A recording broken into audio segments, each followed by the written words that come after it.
the grand final. Decent start from everybody. A perfect three-man connection here in Yayu, Ion, and Valprim. They are all so close to each other.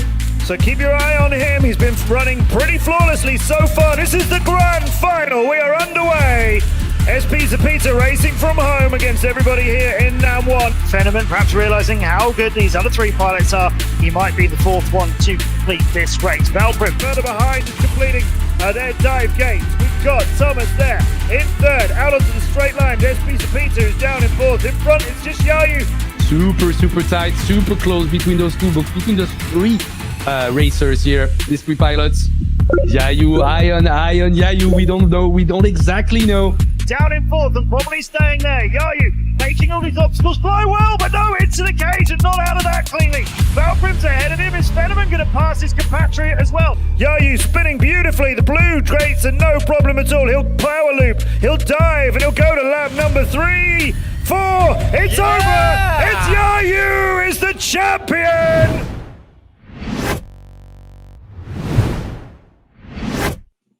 Well, welcome everybody to the next round of the incredible FAI E-Drone Racing World Cup.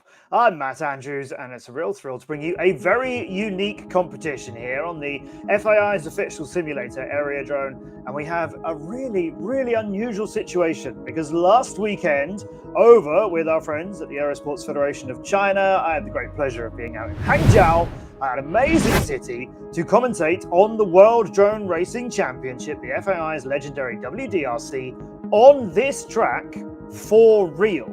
We were in Hangzhou, over 3 days of racing, 1 day of qualification, 2 days of elimination, although the qualification spilled into the second day due to rain delays. We nearly had a typhoon. That didn't actually happen. We did have a lot of rain. We had a lot of delays. We had some issues all the time working in a massive stadium. But this track and 107 competitors turned into an absolutely thrilling competition. And now we are in this very unique situation of doing it on the simulator after some of these pilots have done it in real life.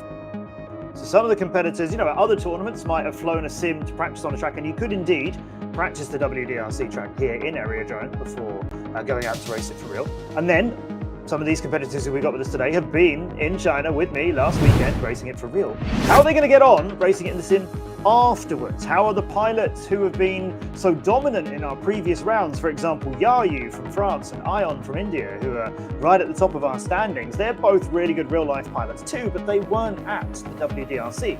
They typically do very well in these sim races. Are they going to do really well again today? Or are some pilots who raced it for real last weekend going to bring that real-life experience in and improve their performance? Or maybe it'll work against them.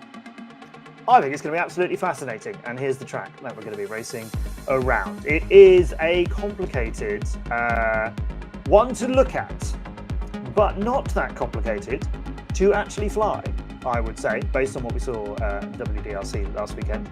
It is on this multi-story part of the track. Some of it is based on a famous river, some of it is based on a famous Chinese garden.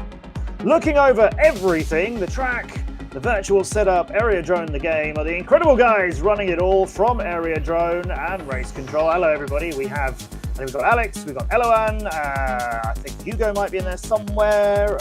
Are there more of them hiding in the dark? It's hard to see, isn't it, as they're in their stealthy bunker getting ready to work. But with a big old screen behind everybody as well, which I like that as a useful way. Hi, Eloan, I can see you.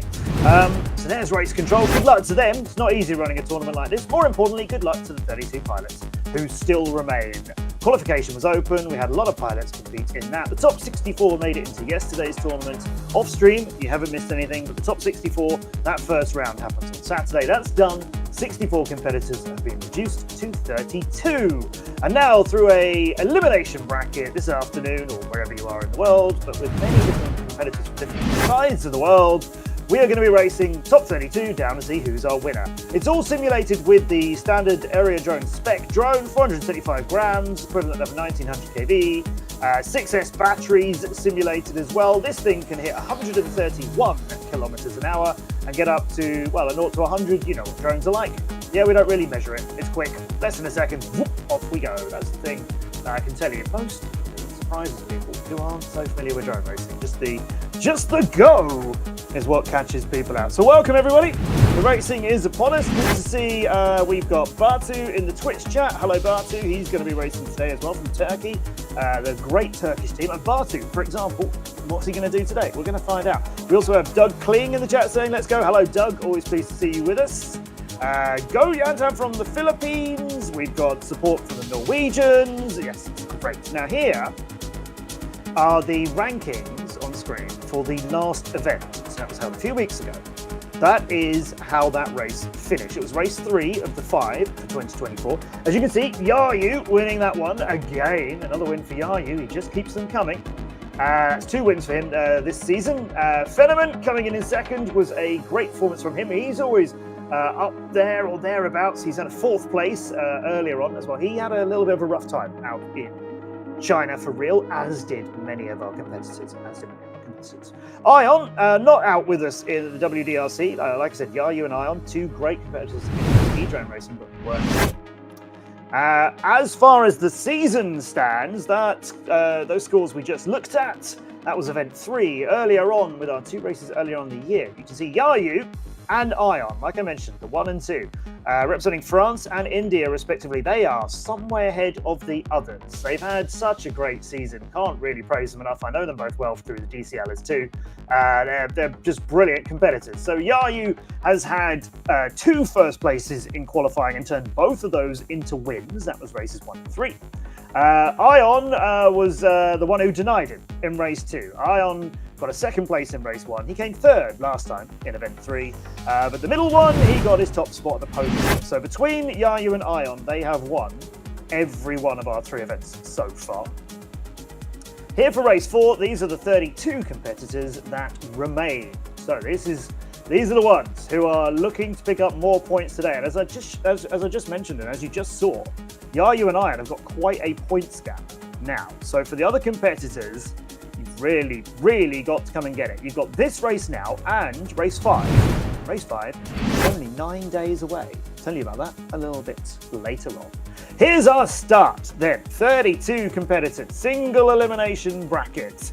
Come in the 1st and 2nd, and you basically stay alive. 3rd and 4th, and you'll be knocked out of race 4 of the 2024 FAI E-Drone Racing World Cup. So our qualifiers moving into it. We've got Yayu, number 1 in qualifying again. Like I said, he had 2 already this season, make it 3 now.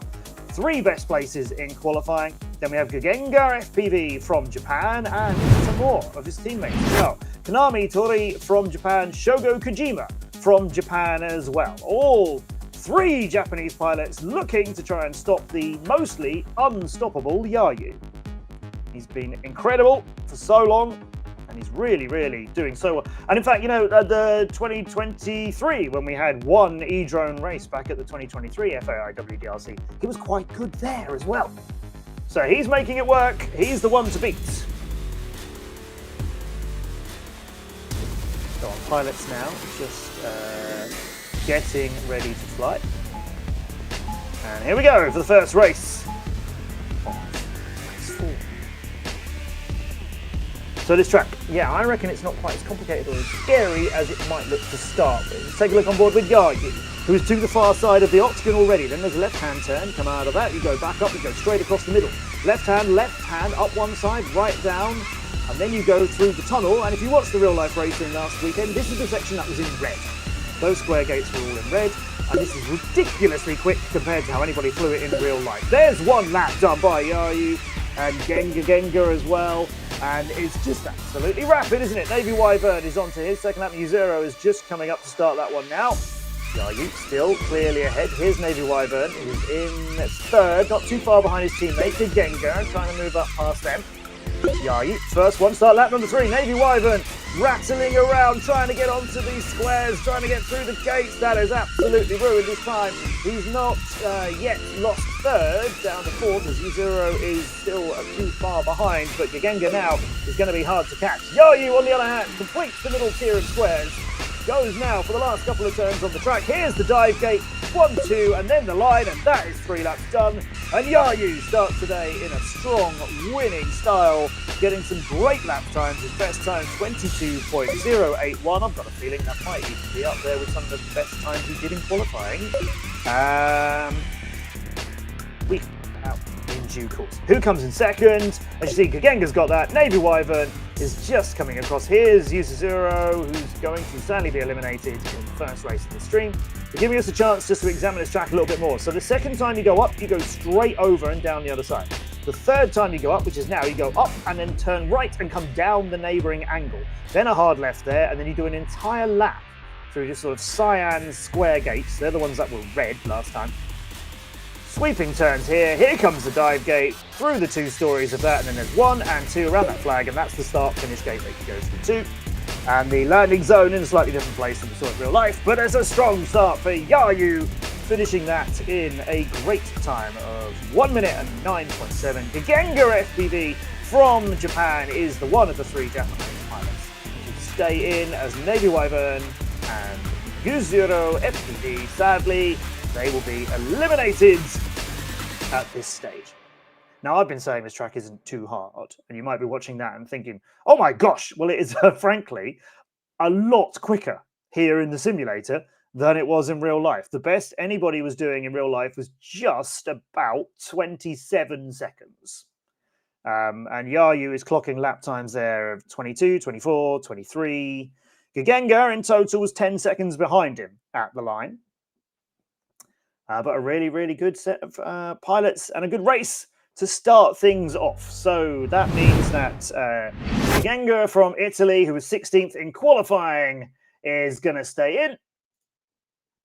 And sadly, like I say, Navy Wyvern and Yuzuru, excuse me, test the mute button.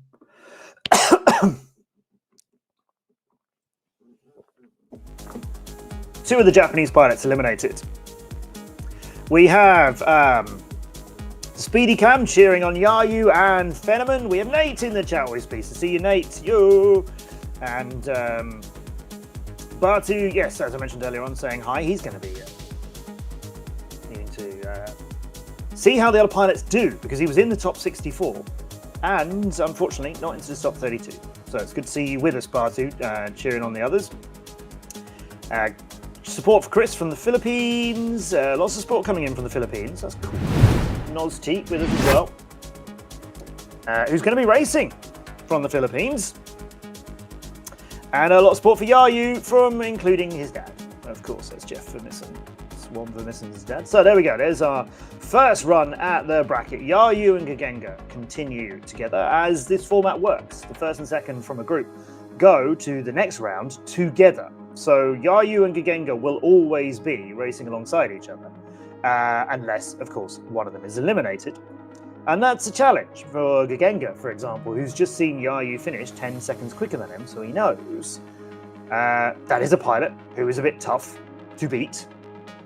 And that means you've basically got to, beat both of the other 2, whoever they are. If you don't think you can beat Yayu, number 1 in qualifying, well, there's only 2 other pilots in that heat, and you're going to have to beat both of those. You'll see as it comes together. Our next heat, as our pilots are just warming up in that now. Really, really excited to see how some of these pilots are going to do so well together, with mixtures of experience here in the simulator and mixtures of experience from, like I say, some of them being out in China as well.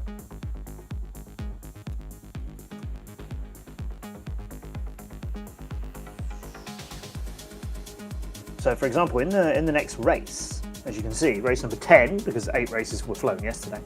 As you can see, in race number 10, Emis FPV is coming from Latvia. Now, Emis, absolutely charming, really nice to meet him. I think the first time I met him was at the FAI's World Cup in Istanbul, and he was at the WDRC. Emis, who's just 16, qualified in 9th for today's racing, which is why he's where he is in race number 10. But Emis was also at the WDRC. The young Latvian pilot qualified in his own right to take part. There were a couple of the Latvian team there, and I've got to say, I keep seeing Latvian pilots at more and more events now, which is great. So that scene is really coming together. But just focusing on Elmar Zmisovic there, as you see, Emis FPV, he was 13th at the WDRC. Out of 107 pilots, he finished in 13th. He was so close to getting to the grand final at the end, but made it all the way to 13th place, which is fantastic, obviously. So now we're going to see, well, what can he do on this track for real? This is what's going to be so interesting about today. So hold tight, everybody. We've got a long way to go.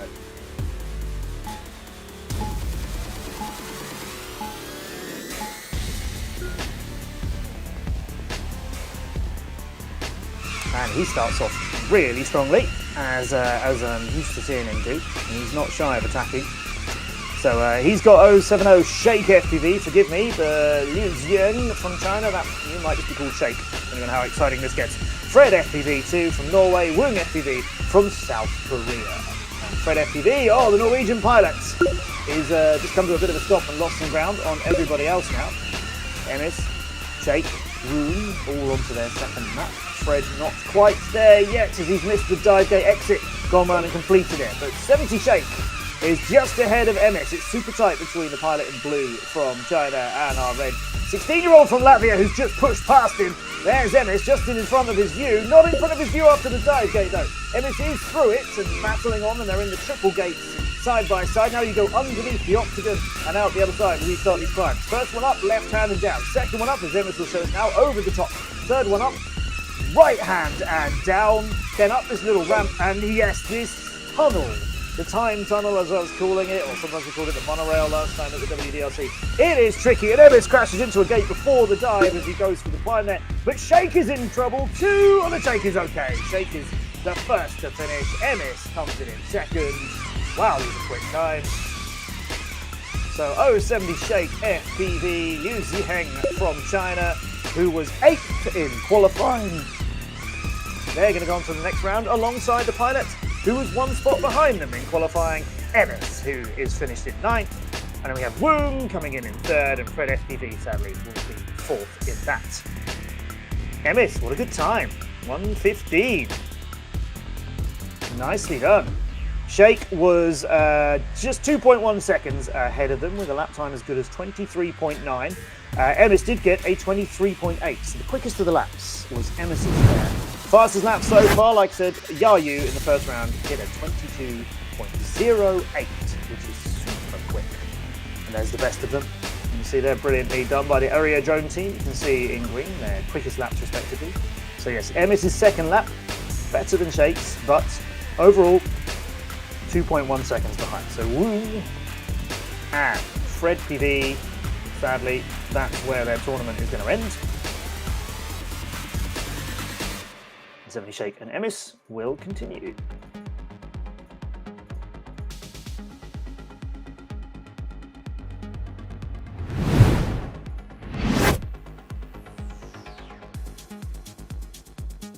So now we know what race 17 will be. It's quite straightforward how this bracket will all fall into place and come together.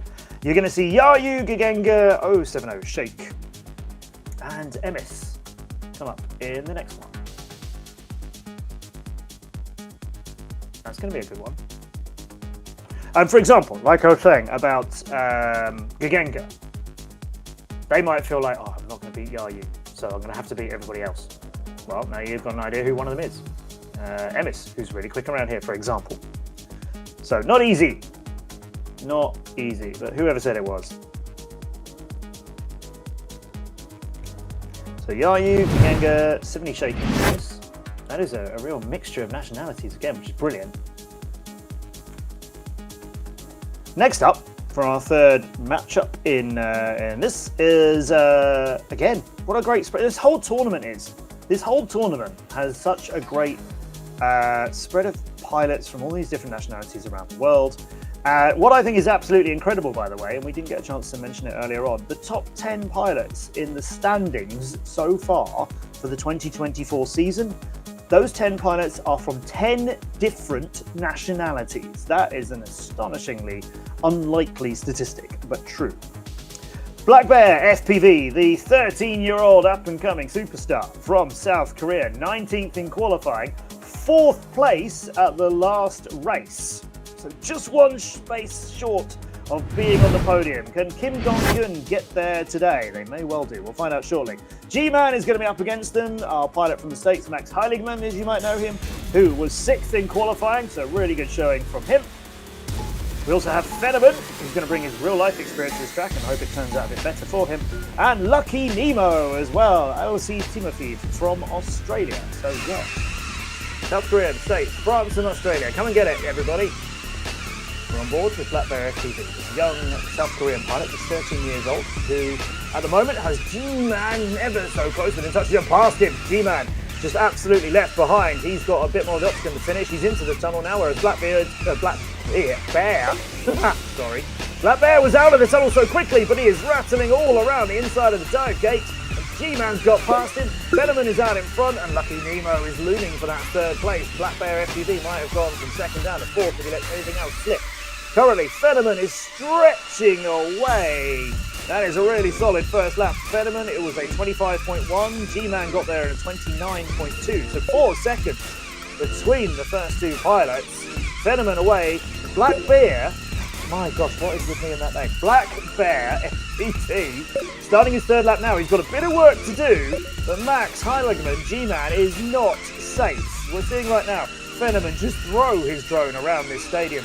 Brilliantly so. The Black Bear is gaining a little bit on G-Man, but I'm not sure if he's got enough time to catch him fully. Fenneman is home.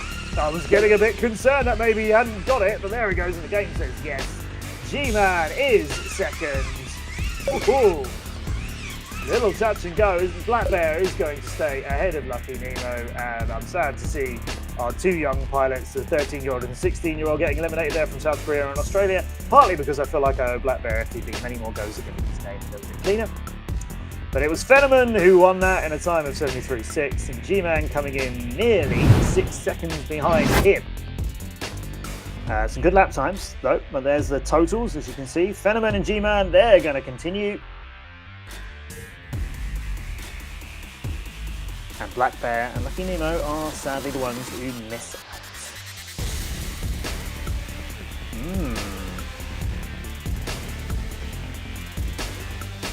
Well, good showing for Fenneman. Is it his time to win one? Let us know in the chat who you think is going to win this. Is it going to be Fenneman's turn? Could be. Could be. Is he going to get it? Fenneman, 2nd. Last time, race number 3 of the season. He was 3rd in qualifying, his best position in qualifying by a long way. And ended turning that into a 2nd place finish behind his teammate, Yayu. They know each other so well on the French team. Today, Fenneman was 11th in qualifying, so he's in the next round. Let's see who he's going to be up against. You're going to find out very shortly. Fenneman and G-Man, France and America, they're awaiting the next 2 pilots. Yeah. Who do you think can win this one today? I'm interested to see this, like I said, the real life experience and how that pays off. I have an inkling it's not going to be that significant because I think pilots who are good on this track are good on this track. But I am fascinated to find out how it is going to come together. So I hope you're interested with me too. Emma's getting support from Yano and yes, and XGG FPV in the chat here with us on YouTube as well. Great work. I'm glad to see you with us. Keep the support coming. Yano also cheering on Chirp, who's coming up in a moment. Chirp from Estonia, 15-year-old pilot, 13th in qualifying. He's going to be racing in blue with Bush from Latvia, who was 29th in qualifying. Tommy Lee doing very well, massively outperforming their qualification position. This is the top 32 pilots, remember, and qualifying in 45th. In theory, you're not going to make it into that top 32. But here he is from Lithuania.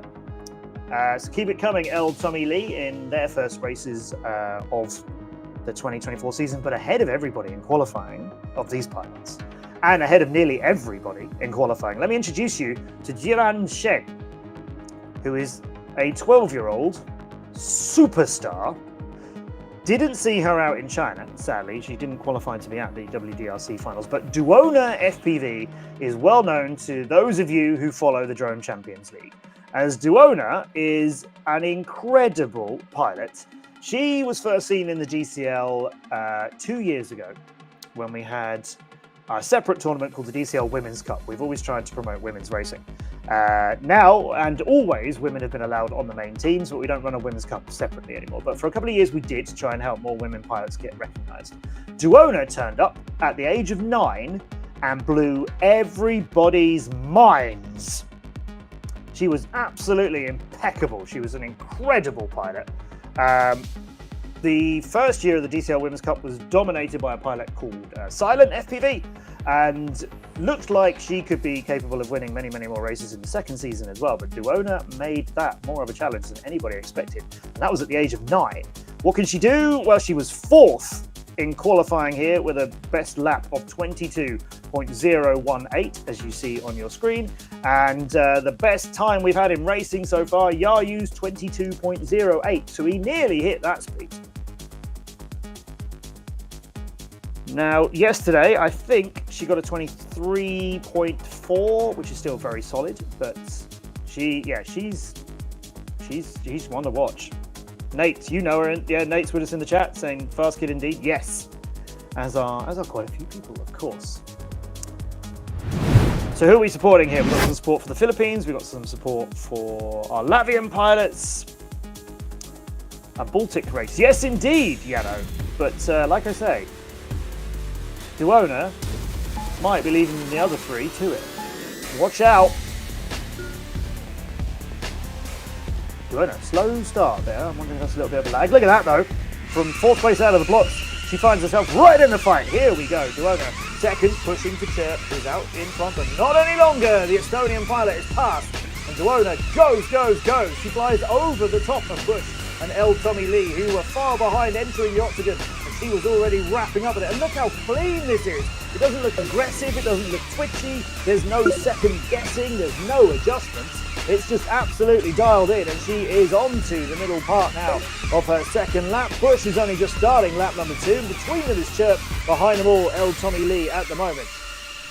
The octagon is done for Duona on her second lap. It's so clean! This is absolutely... Oh, okay. Duona has got enough of a lead, though, not to worry about that too much. As you can see from the wonderful graphic at the top, Chirp is only just crossing the line. Duona now is on the first part of the octagon. Here's the section where she flies straight over the top and down the other side. You can go left and left again, and then right at the top of the octagon, hard left here, and around the tunnel. She's into the time tunnel. She's stretching ahead. Chirp is surely not going to get caught by Ivis Bus from Latvia either. Nobody came anywhere near to catching Duona, who's heading to the actual location of the landing circle like it was last week. Chirp, though, from Estonia, this 15-year-old pilot who was 13th in qualifying. He's in the dirt, in the grass, and not worrying about it too much as he's into the next round. Duona 1, Chirp 2nd, Bush far ahead. Another Latvian pilot doing well here, but he's not going to make it like Ennis did earlier. Bush is going to get eliminated here in 3rd in the round of 32. And now Elton Lee completes the tunnel. Oh, that's nice. Yeah, that was a quick line. I like that. How's your dive gate? That's really good. El Tommy Lee showing some really good skills at the end of the racing there. Look forward to seeing what Tomas Jankauskas can do from Lithuania in some future races. Unfortunately, he's 4th in this one, behind Bush, who was behind Chirp FPV. But your winner, by some way, Duona FPV. So quick. A total time of 74.4. Hasn't clocked the fastest lap today, but doing an incredible job. Wow, that was good. Wow, that was good. I knew she would be bringing it. What do you think, everybody? What do you think? Nate in the chat, no British pilots. No, Nate. No, there aren't. And 4 of them were with Team GB out at the WDRC last weekend, but they aren't sim racers at all. I don't think they use any of the sims whatsoever. You might be thinking of good old FPV Gilbert, your buddy, who I know you've crashed during a race before. He's not in it. No, he didn't. I don't think he even qualified or like put any times in qualification, I believe. You know, I've got me double checking that now. No, I don't think he did, which is strange because he has taken part in the previous race. So there we go. Our quarterfinals starting to line up. We know it's Yayu Gagenga, 070 Shake FPV and MS FPV in the first one. In the second one now, Phenomen and G-Man will be battling with Duona FPV, who is just a scary prospect for everybody to face, and Chirp FPV, who they probably don't know very much about. Exciting. So we've lost now Bush, who was 29th in qualifying but is eliminated, and so is El Tommy Lee. Although, like I said, really, really strong skills towards the end of that one. So keep it coming, El Tommy Lee. Who's next? Well, we have Chug. Hello, Chug.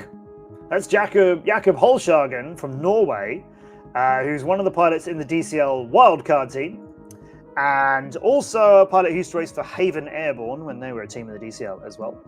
You might know him as Chug Akva. I am assuming he's decided to get a little bit less Akva. That's Chug, 14th in quali. Then Anol 13, Anol Ajaje. I'm sorry, that's definitely mispronouncing your name. I met a few of their compatriots from Malaysia out in China last weekend, and it was great to talk to people about the Malaysian team. So I'm sure you were cheering them on. Now it's their turn to cheer you on, as Anol 13 is in this one. Then we have Notzi from the Philippines, who's been getting a lot of support in the chat. Keep that coming for them. They were 46th in quali, so they've already outperformed themselves, but those best lap times, that's going to need to get a lot better if they're going to try and make it out of this group. And then Eongram, which is Kyung Eon Lee from South Korea, 54th in quali. Best lap time, as you can see, in the qualifications and also in competition. So the times there, the left of them, best lap in qualification, that's obviously the best time that they set during the qualification when they had many, many runs and a lot of time to practice. Best lap in competition, that's basically from the elimination races from yesterday's top 64 battle.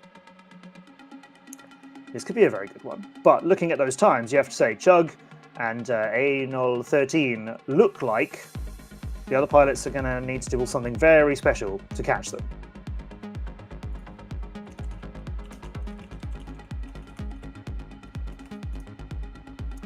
Nate says, got to support my fellow English-speaking friends, G-Man and Pro Dangles, and of course Yayu. Yes, you know these guys well. Pro Dangles up in a little while. More support for Chirp as well. I hope you please see them. And yes, less distress at Adil's FPV. Says, go on, Anol.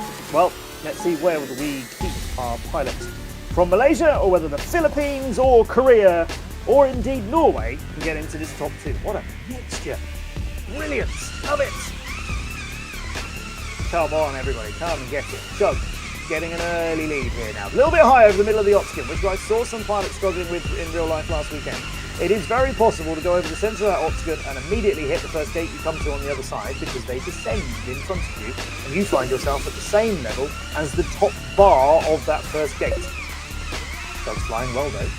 Lost a little bit of time on that triple, but still got nothing to worry about compared to everybody else. He is, yes, this race is stretching out much like those qualifying times suggested, as he is comfortably ahead of Anol 13, who's ahead of Notzi, just starting their second lap now as they go through the gate and nearly into the area drone flag afterwards. And Eon Graham is very, very close to Notzi. No, my mistake. No, they're only just finishing lap number one now. Chug, charging. Charge, Chug. Up. I've got spin for one. Now we do it again. And down. And now into the tunnel. And Chug's got an enormous lead of Anol 13, who's got a load of time between him and Notzi. So we are looking like first and second in this group will be the ones who are 14th and 30th in quali respectively. And Chug just nails that to the finish. Got that done in a time of 74.2, which is a really, really good one. Got a less than 25, got a less than 24 second lap. 23.6. Pretty solid from Chug Akbar. Enough to get you scoring you Chug. Anol 13 was 15 seconds behind in second. We still have Notzi and Eon Graham racing though. There's Eon Graham just starting lap number 3. Notzi on the other hand coming to sort of the halfway point of it. There they are as they go over the centre of the octagon. Left turn here, now you've got to swing left again. And they're overshooting a couple of these turns, getting stopped by that one. Ooh, well, now we've got a little bit of a race on. Notzi's got to get themselves out of that problem because Eon Graham is looming. Eon Graham goes over the middle of the octagon. Now Notzi is into the tunnel. Eon Graham not there yet. Eon Graham is entering the start of that tunnel now, so there's quite a few seconds between the two of them. But if anything goes wrong at the dive gate, or let alone the dive gate, Norsky getting into problems here, he might get caught by Eon Graham, who is right with him, and over the line, Norsky gets third, and Eon Graham comes in now, just 5 seconds behind him in fourth place. Oh, I did say you've got to make sure the dive gate doesn't cause you any problems. In fact, he hit the gate before it. Not a bad recovery, but that was all a fight for third and fourth, as ahead of them, in the 13 has got second place there. Chug ahead of him by 15 seconds, leaving them for dead. Chug goes through to the next round. NL13 2. That was a strong showing. Yeah, that was a really, really strong showing from them. So we lose our pilots from the Philippines and Korea out of that battle.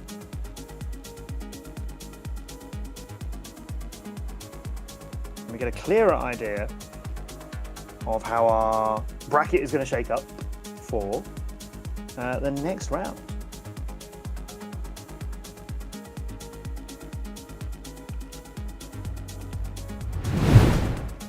Good to see new pilots in the in this E-Drone Racing Cup that we haven't had earlier on in the year, because it's quite unique. Anybody can take part in this. You just need to race it in Area Drone, the game, which you can find all about at areadrone.com.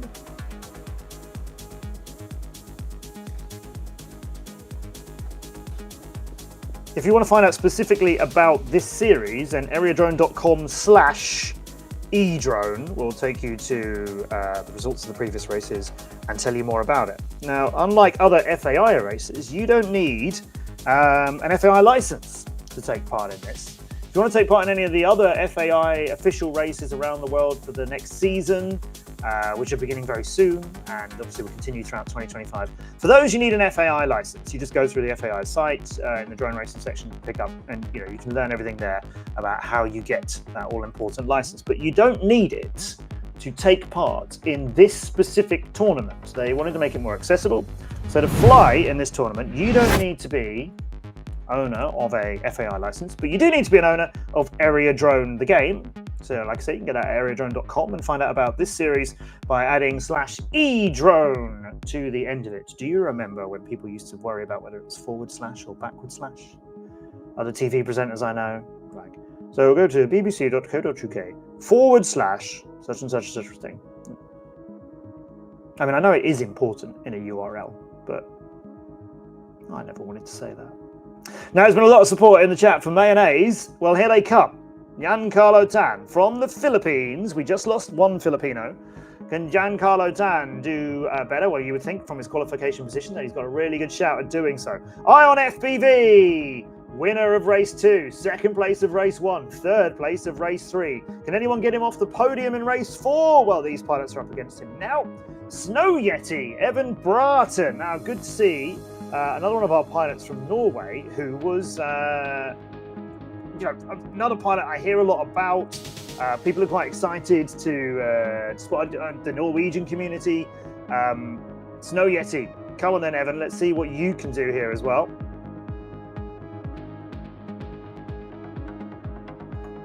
But ahead of them all, in this table, is Mr. Kirill Loban, Valprim.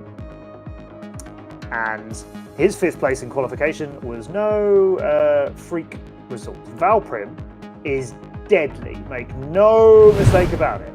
Valprim is something else. I've had the pleasure of commentating on Valprim for some time now, thanks to the Drone Champions League, where he's one of our very, very best racers. He's been absolutely astonishing in that for the former World Champions Raiden Racing.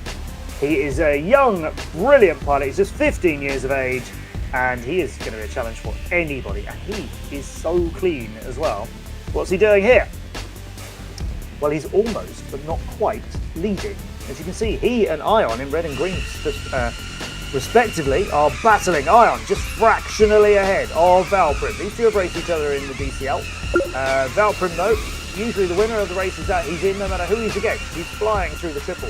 Ion is coming out of that too. Ion's heading under the octagon, whereas Valprim is now a turn ahead of him. So Valprim's just a little bit further ahead than Ion would like him to be. And Ion goes up over the centre, and Valprim is already into the tunnel. Ion's got to turn right and then left, and that's the tunnel now. So it's about 2 seconds between Valprim and Ion, and Valprim does not make many mistakes, and he certainly doesn't fly many things slowly. So Ion's going to have to absolutely chuck everything he's got at this to try and stay with Valprim. Good news for him, sad news for some of our people in the chat though, is that Mayonnaise is a bit of a space now between him and Ion, as Valprim is still out in front.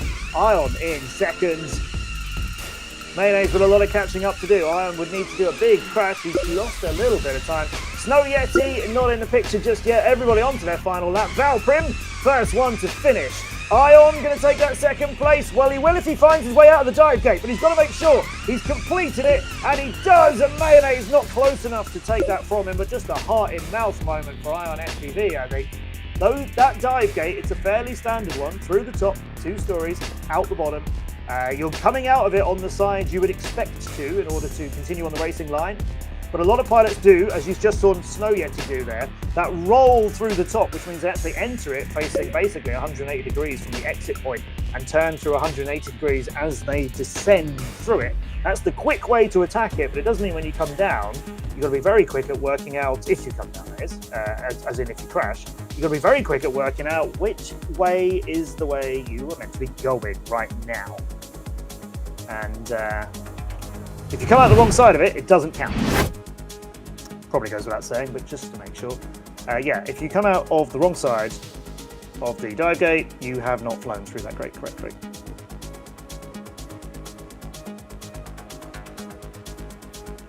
So Valprim finishing with look at that, his first lap, 25.3, and that was his slowest. That's excellent. Ion with a 25.2, actually got to do some more, find a few more seconds to keep up with Valprim. And the way this bracket works, they are going to be together the whole time. Mayonnaise and Snow Yeti are sadly out at this stage. So we lose another pilot from the Philippines and another pilot from Norway. And that also means if we go back up to the bracket and show you that we now know our next one of our quarterfinals. So Jug, who we had from Norway, he's going to be in that, along with one of our pilots from Malaysia.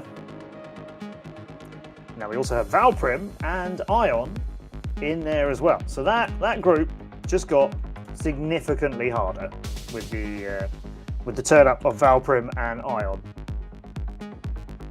Yeah, that is a tough one for competitors.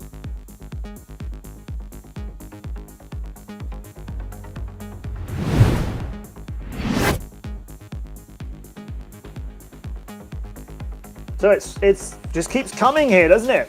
Got to say, big shout out to the guys at Aerodrome for doing so well at making this tournament, well, to be honest, the first of its kind in the FAI, and just keeping it coming and keeping the action coming. And we're going to get very little of a break, everybody. So I hope you're ready to keep going. I will be keeping up. Keep up with me, and we'll all be happy. And pilots, you're just doing a wonderful job of being ready to race, and everybody who knows what it's like behind the scenes of a drone race will be thinking, yeah, we all really, really appreciate that, no worries. And races don't wait for you. You've got to be ready to come and get it. That's what I always say, isn't it? So, we still have 8 pilots left to be reduced to 4. Here is our next one. Matteo, my good friend Matsuyama from Japan. Febi Chris is also in this one, representing Poland. Juicy Flick from South Africa. And then Pro Dangles from the USA. Nate's just in the chat going, wait, Juicy Flick is racing? Yes. Oh, yes, he is. Yep, Tristan Twine, about to come and get it. Had a few members of the South African team out of the real-life WDRC, which again, I just love having the chance to meet pilots from other countries and find out about the drone racing scene, in their countries respectively. Never had a chance to really spend any time with some South Africans before. There were some of the WDRC previously, but doesn't mean I necessarily get a chance to spend any time with them. So really, really excited to chat with them and find out what it's like over in South Africa and how that scene is sort of coming along, as it is a bit of a challenge. Everybody's trying to grow a drone racing scene, to be honest. What does Juicy Flick here do? Well, currently leads Febby Chris from not from Poland. Febby Chris from Indonesia. I'm sorry, Febby Chris. Febby Chris from Indonesia. Juicy Flick hanging on to second as Matteo, according to the progress bar, basically comes to a complete stop. I can assure you that Yuki Matsuyama was still flying, but he is in all kinds of a mess. You can see there his name is not really moving. He just got absolutely embedded in something and was staying there for a very long time. I think he was hastily trying to get out of that and attack and move on, but actually maybe the haste counted against him. Pro Dangles from America, currently in third, flying through the triple gate, now disappearing under the octagon. Ahead of him, Juicy Flick. Ahead of him now, Febby Chris from Indonesia, definitely not from Poland. So an Indonesian pilot leading out this group. Looks like it could well be. 18th in qualifying, Matteo was 10th, Juicy Flick was 7th, and Febby Chris is first when it matters. Yes, Febby Chris. Now Pro Dangles has moved up past Juicy Flick and has stolen the second place into the next round. Yes, I think that's going to count. Yes, Febby Chris with a time at 82.5, then had to wait nearly 8 seconds, and it turned out Pro Dangles came in second. Matteo just 2.5 seconds behind him. Juicy Flick ended up nearly 3 seconds behind Matteo. It's Febby Chris and then Pro Dangles who continue in the tournament. And a bit of a shock there as Matteo and Juicy Flick, who were the best two of these 4 specific pilots in qualifying. Wow, that one's gone completely against the predictions you might make. As Juicy Flick is out Matteo. Brilliant pilot from Raiden Racing from Japan. I see him at so many events. He gets eliminated too. As you can see, his second lap where he got tangled up was an absolutely awful time that he'll never want to see again. It was Juicy Flick's final lap that ruined him. Look at that, 24.0 on the second one, and then a 40.5 final lap. Didn't quite catch all the things that went wrong for him, but clearly quite a lot did. Febby Cristiano, 26.1. That's a pretty good time. As we've seen, there are much quicker ones, but he'll be happy with that. I hope so. Febby Chris will be into the quarterfinals, and Pro Dangles will go there too. Febby Chris, who's been in all of our tournaments so far. I'm so pleased to see pilots coming to this again and again and again. 8th in the first one, 47th in the second, which was the last one I commentated. We won't worry about that, Febby Chris, don't worry about it. 9th in the last one though. Can he go a bit further than 9th today? Make it into the semi-finals like he did in round 1? Quite possibly. Juicy Flick, he'll be disappointed to be out as he's always been in the top 32, but he was 4th some time ago in race number 1. Pro Dangles, shaping up to be the best tournament he's had in the E-Drone series. 44th in race 1 after he managed to be 20th in qualifying. 15th in race 2 after he was 14th in qualifying. 17th in race 3 after he was 12th in qualifying. So he's only once made it to the top 16. He's there now for the next round. But today was his worst qualifying position, 26th. So we'll see what Pro Dangles can do when he gets his next go in a short while. R2 FPV, brilliant young Turkish pilot. Going to see what Bartu Erkin will do now. Then we have Lix from Switzerland, who was 15th in race 1 and 25th in race 2. I didn't commentate race 3. He didn't fly it. Fair enough, Lix. Sabine Min, that's Min Sabine from Korea, another 16-year-old. 6th in race 2, 5th in race 3. Does he make it to the top 4 in our grand final or even the podium today? We'll find out as his tournament gets more underway now into the top 32. And also in this race flying in yellow, Alexandre Tuile from France, Heim FPV.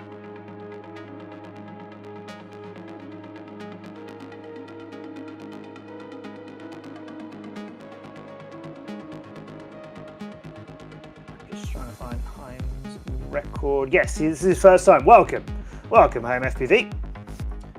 So anybody can enter the tournament, like I said. The final race of the season for the 2024 FAI E-Drone Racing World Cup, that will be live to you from Riyadh in Saudi Arabia. The final race of this season will be live on stage from Riyadh. Our pilots competing as usual around the world, but we are delighted to be part of the FAI's conference in Riyadh.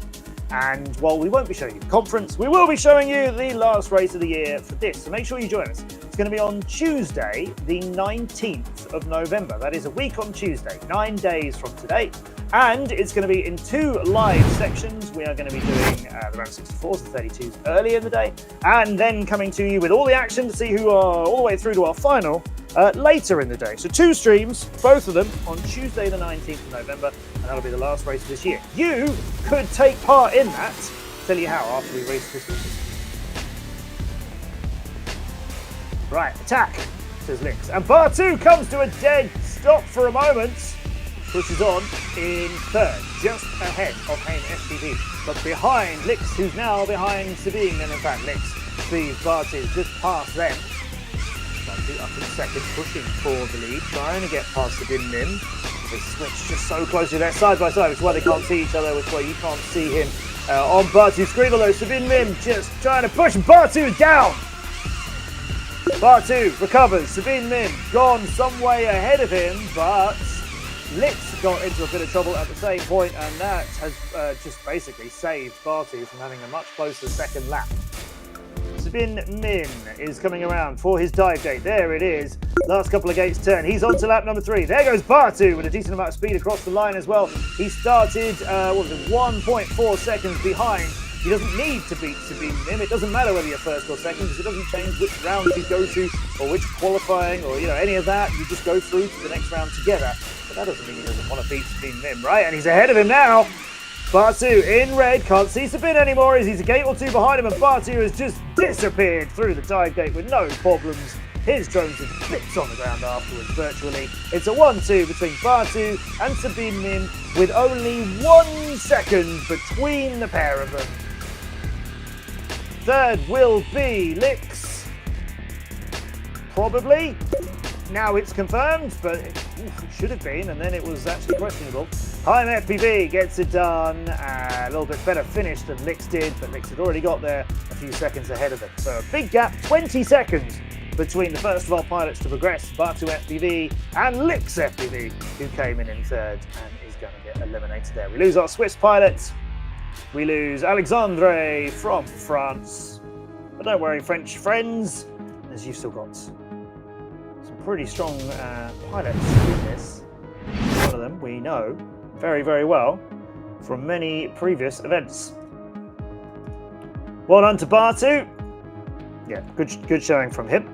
So 23.6 as his best race. That's right, his best lap time there.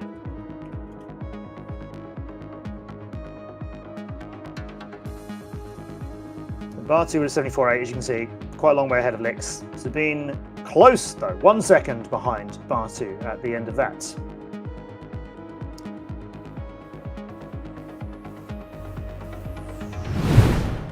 So Nate feels like he's cursed. Nate, I know he knows my commentator's cursed very well. Nate and our YouTube chat on the FAI channel, thinking he's got one as well. Just blame it all on me. It's okay. It's all right. G-Man, a big upset, yes. Yep, this is a tournament which squeezes people quite quickly. It's hard to stay in these. But G-Man, Max, you are of course going to be with us in the next round too, so well done for making the quarterfinals. Lots of support for Febi from Indonesia, which is great. I hope they know. I'm sure you're getting a few messages to Cristiano, Febi Cristiano as well. Keep that coming to Kang and others on the Twitch channel. Bar 2, my bird wouldn't leave me alone while flying.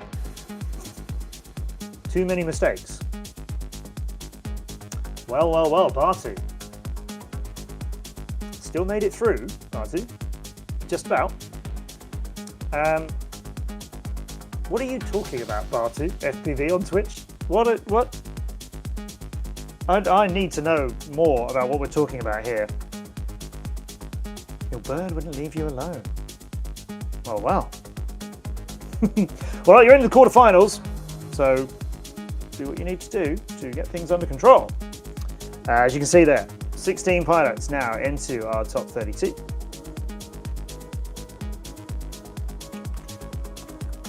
So we just concluded the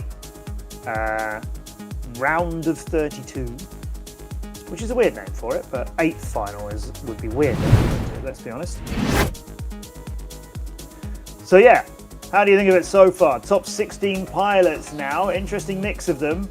Winner of 2 of our previous races, Yayu, still in this. Ion FPV, who was winner of the other race, still in this. They aren't coming together in the brackets, I don't think, until the final, if they get there. Yeah, so Yayu and Ion won't be scrapping against each other, but Valprim and Ion have got each other's to face, and we know how quick they are as well.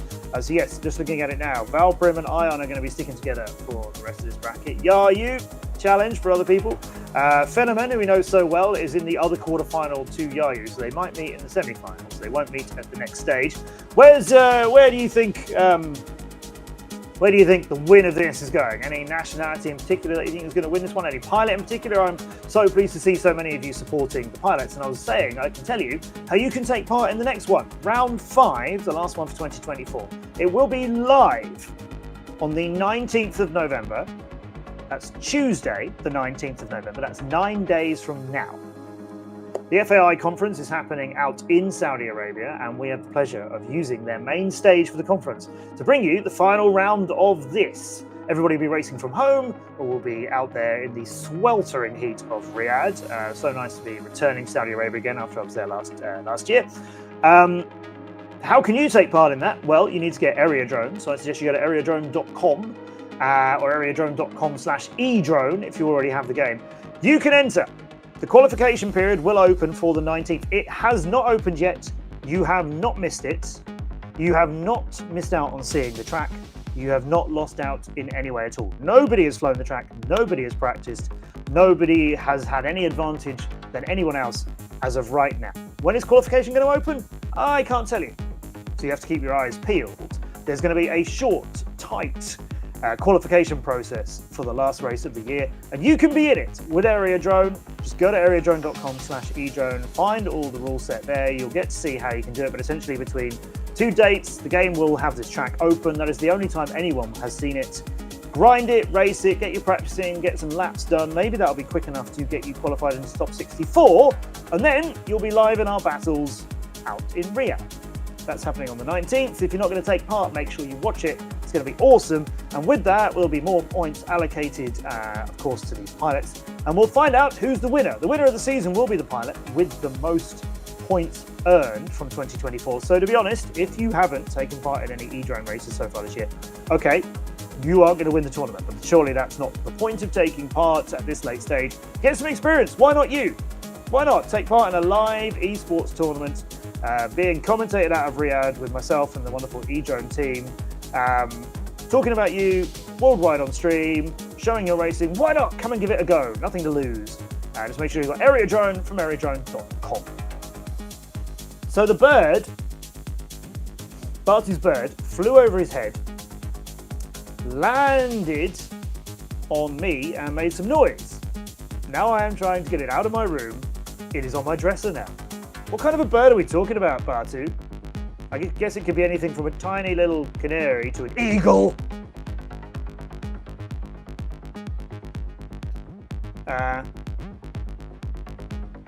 Bartu, if we don't hear from you, I hope it's because you're practicing and not because your eagle has you pinned to the ground or something like that.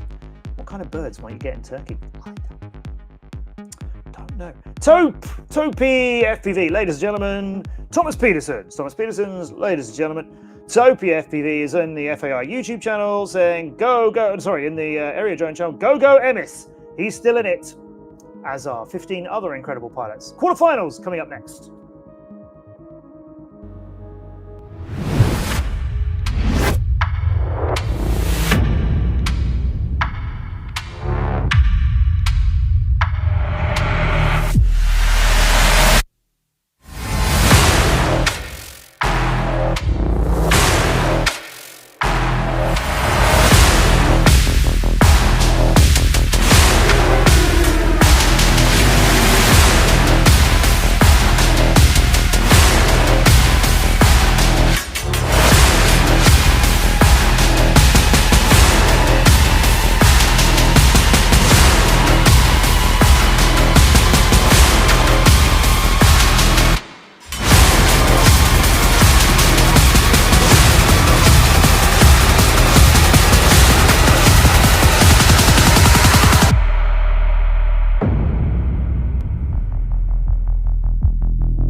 go. The grand final. Decent start from everybody. A perfect three-man connection here in Yayu, Ion, and Valprim. They are all so close to each other. So keep your eye on him. He's been running pretty flawlessly so far. This is the grand final. We are underway. Pizza racing from home against everybody here in NAM 1. Fenneman perhaps realizing how good these other three pilots are. He might be the fourth one to complete this race. Valprim further behind is completing their dive gates. We've got Thomas there in third, out onto the straight line. There's Pizza is down in fourth. In front it's just Yayu. Super tight, super close between those three racers here, these three pilots. Yayu, Ion, Yayu, we don't exactly know. Down in fourth and probably staying there. Yayu making all these obstacles fly well, but no, into the cage and not out of that cleanly. Valprim's ahead of him. Is Fenneman going to pass his compatriot as well? Yayu spinning beautifully. The blue gates are no problem at all. He'll power loop, he'll dive, and he'll go to lap number 3, 4. It's over. It's Yayu is the champion.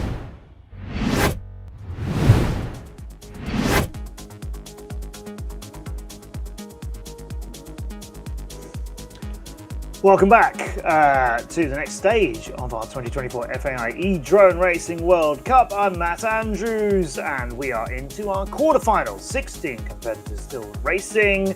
The winners of previous rounds still here, and some other pilots looking like they want to break into that top 4, maybe get onto the top 3 podium, quite fancy a top 2 spot turning into a top 1 win. All of it could happen. 16 pilots still in the battle here. Well done, by the way, to everybody who made it into the top 64 and everybody who just got on with having a go and tried to qualify for this. Just gave the go, through Area Drone the game, got into the racing, actually submitted some qualification times. If you're outside the top 64, I urge you to try again for race number 5. And like I said, if anybody has not taken part in it yet, then okay, winning the 2024 season is out of touch, as there's no way you can get enough points in one race.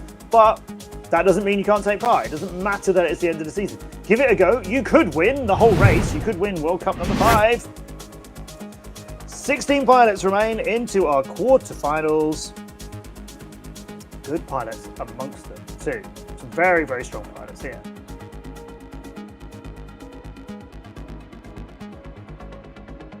Here we have winners of previous battles here in E-Drone. We've got some people who are capable of winning many other races too. Don't make any mistakes there. There's some brilliant pilots amongst them, but into the quarterfinals we go. Not many of these pilots were at the real life WDRC last weekend when we flew this track for real. Not many of these pilots have brought that real life experience to it, which I'm slightly disappointed about, because I wanted to see more. I wanted to see more about how does that real life experience last weekend translate into battling on here. But as I say, sadly, not many of them were there. The only one of these 4, Elmars Misevic, the 16-year-old from Latvia, who turned out 13th out of 107 pilots. So a brilliant tournament from him. And he's even quicker here in the simulator. So yes, Davis FPV watching from YouTube, cheering on Emis, Batu, cheering on Yayu ahead of his race later on and dealing with a bird. I mean, there's a few things I've had to say pilots are doing, but that's a new one. Thank you, Batu. I appreciate the experience.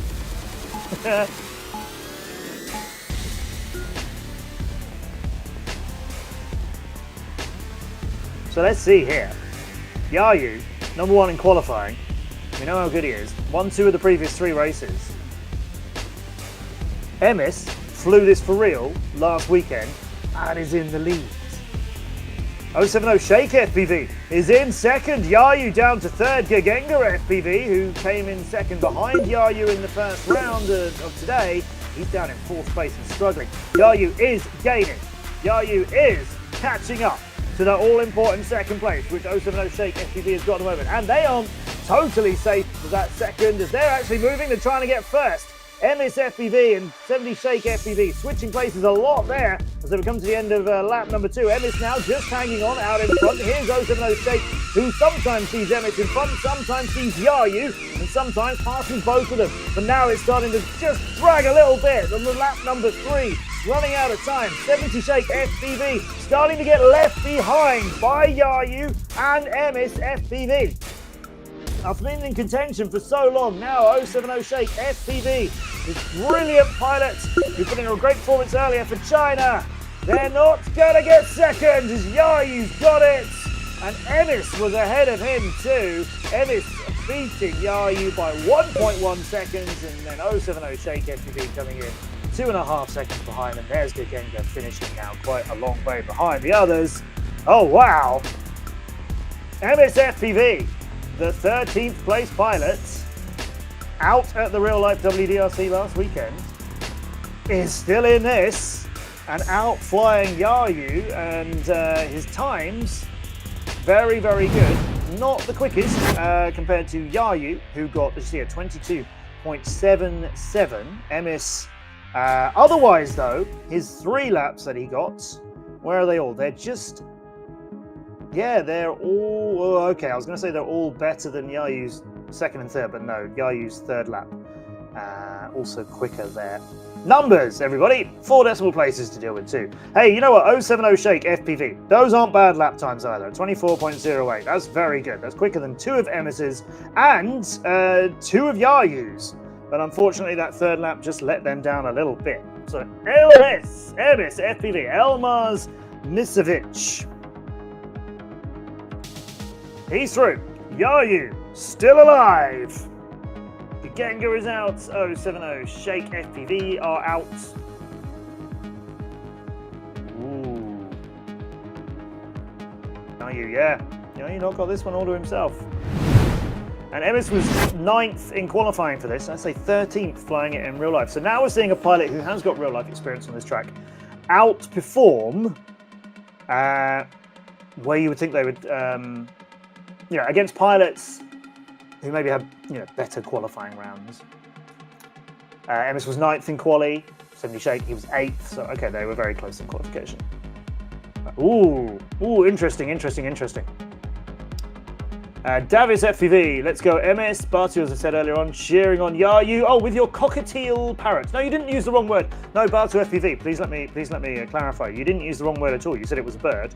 Nothing wrong with saying it's bird, so please don't make me feel please don't feel like you were using the wrong words. I just wanted to know what kind of bird. Fascinated I am by what's going on in your world. Jan says, go Matt. Hey, cheers, Jan. Thank you very much. Always appreciating that. Yano Sima, the legend of the Estonian team, whose son is coming up shortly. So impressed by Emis as well. Ooh. Not many people would have called Emis to beat Yayu. Not many people would call anybody to beat Yayu. That's the truth of it. That's exciting. Well done, Emis. Right, let's turn our attention. Who's coming up next? It is Federman, G-Man, Duona FPV, and Chirp FPV, Morten Simar from Estonia. So we have some young pilots in this. We have pilots who, all of them were in the top 13. It's getting a bit tight in this now, isn't it? 11th, 6th, 4th, and 13th in qualification respectively. As you can see, their qualification times, their best laps in them, range from a 23.49 to a 25.04. So it's basically 1.5 seconds spread between all 4 of these pilots. In the competition so far, in the round of 64 and the round of 32 that we just had, the best lap time, 23.498. Duona is setting it in the competition conditions as well, just fractionally better than G-Man, who's a few, like half a second ahead of Fenneman and then a half second more ahead of Chirp. So this one's interesting. 4th and 6th, Duona and G-Man in qualification. Those two should be the ones who go through. Their lap times in qualification aren't just suiting that kind of expectation, but so are their lap times in competition so far. France, America, China, and Estonia. So this is the last of our Chinese pilots, Duono FPV. The Chinese team put in such a strong showing at the WDRC last weekend, though. There was some new pilots in the Women's World Championship. 2 Chinese pilots that I have not come across before made it into the top 4 of the Women's World Championship and came 3rd and 4th respectively after they mid-aired each other early in the race. Wanraya Wanapong, the 5-time Women's World Champion, she ended up in 2nd, having won it for all 5 of the last years, beaten at long last by Luisa Rizzo, Leo on Fire from Italy, who is an incredible pilot so many people are so fond of in the world of drone racing. She finally got the women's title. In the overall standings, the WDRC last weekend was won by Yuki FPV, Yuki Hashimoto from Japan. I know a lot of people like Yuki, but the runner-up in that was a 12-year-old from China, Bai Chiche, who you might know. He races in the Drone Champions League under the name Zapita, and Zapita was runner-up in the championship. What a lovely 12-year-old little superstar he is. Right, we are just waiting for our pilots to finish practice, and then we will go for this with Guillaume, Max, Iran, and Morten, respectively. Hold tight for this. Duona is going to light this up. We know that. G-Man, putting in a good tournament so far. Pleased to see it from you, Max. Like I say, race 1 finished 28th, race 2 finished 42nd. So already into the top 16 and looking to stick around some more. I think he's got a good chance of making it out of this group. Fenneman, 4th in race 2, and 2nd in race 3. So right up there on that podium. So Fenneman is not expecting to get knocked out of this tournament anytime soon. Yeah, this one's going to be well contested.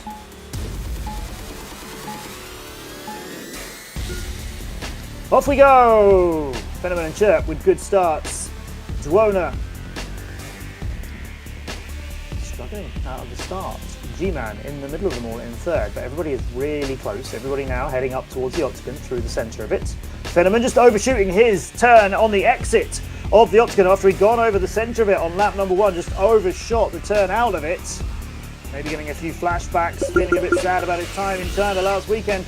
Got to get it under control now. Fenneman still in the mix of the battle. He's pushing for the lead. Duona and Fenneman switching 1 and 2 at the moment. G-Man just maybe starting to lose a little bit of a battle for that 1st and 2nd place. Remember, it doesn't matter whether you're 1 or 2, but it does if you're not either of them.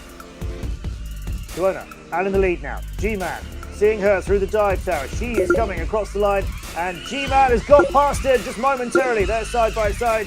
You might just see the blue drone of G-Man just flash into view every now and then. Duona tries to stay ahead of him. But 3rd place at the moment, it's Chirp FPV from Estonia. And it's coming undone for Fenneman, who is down on the ground, and he's just leaving it there. Oh, that is tragic to see.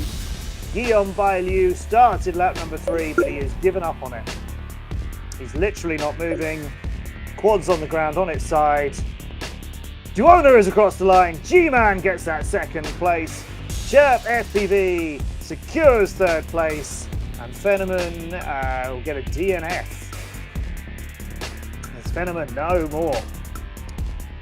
Oh, in the battle for quite a bit of that race, and then I hated seeing him looking so miserable in China last weekend at the real championship, at the World Championship.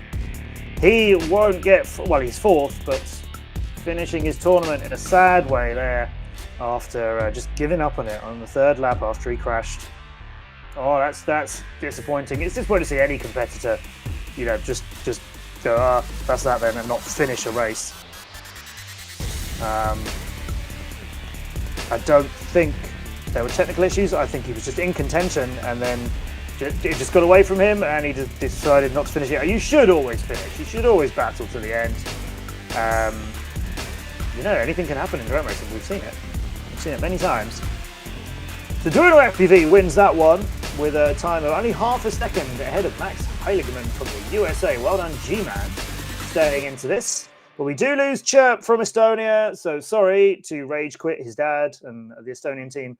But a 24.8188, not a bad time. Fenneman, 25.28. Yeah, not his day. Fenneman gets eliminated. 2nd place in the previous race of this tournament. Not going to improve on that today.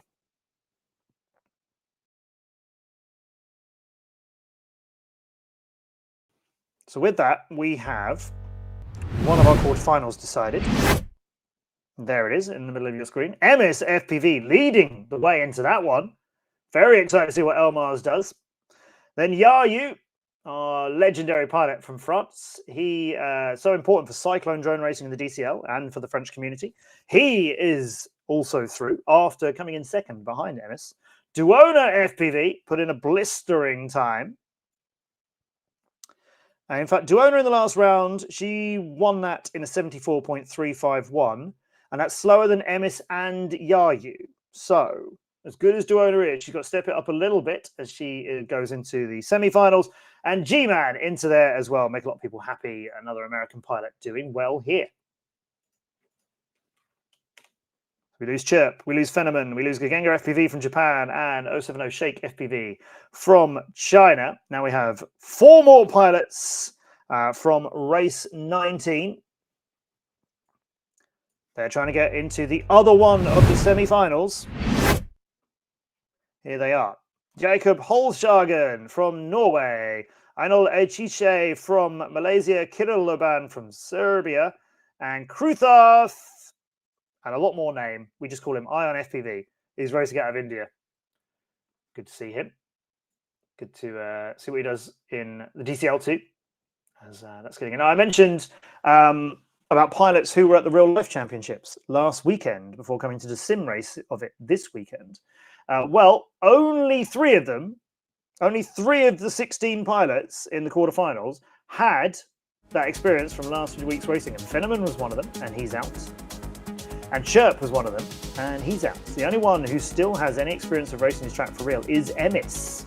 Is he gonna? How's he gonna sort of work for my theory of? Does that mean you're going to outperform? Does that mean you're going to do much better having had that real life practice on this track as well? We're gonna find out soon. Less distress. Cheer it on, the Malaysian team. Keep your support coming.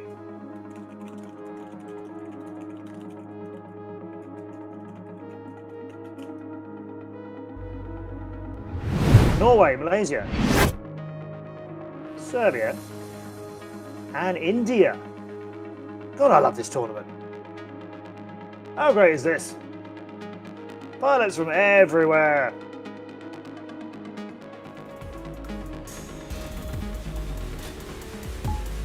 All right, into third of our quarterfinals. Good luck, everybody.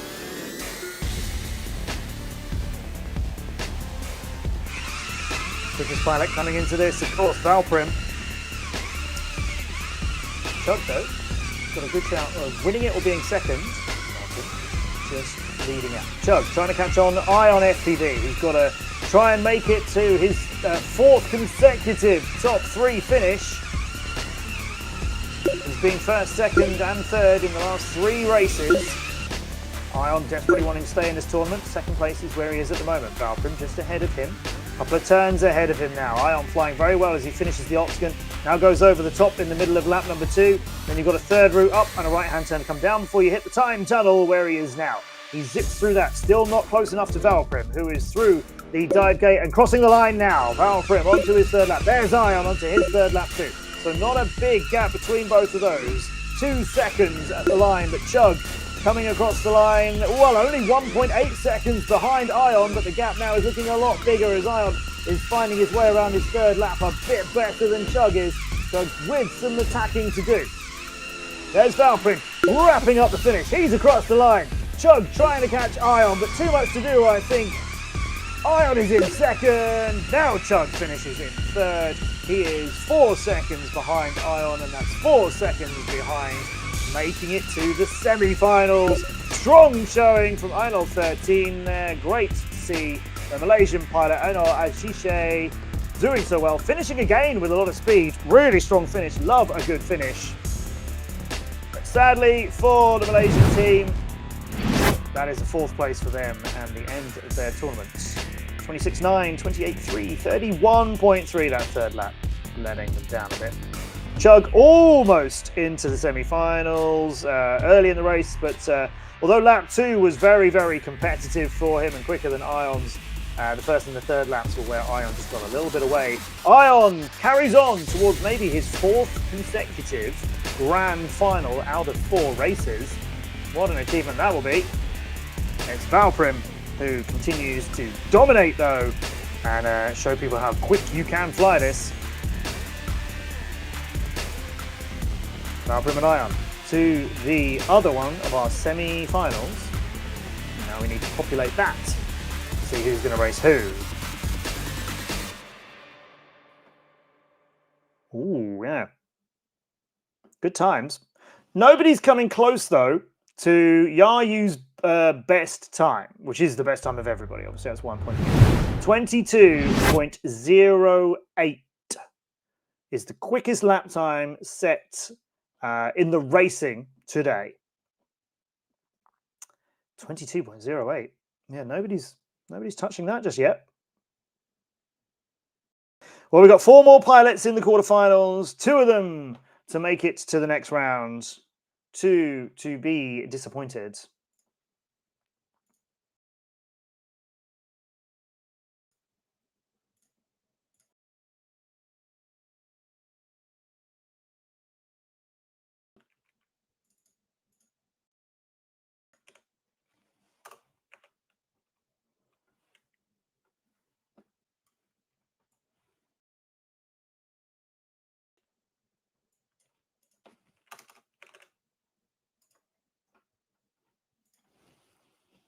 Come back stronger. Congratulations, Aino. You did well considering you just started Sim. Oh, well, in that case, yes. Yes, absolutely. Take it from me. That was a really strong showing. 30th in your first qualifying as well. Yeah, really, really good.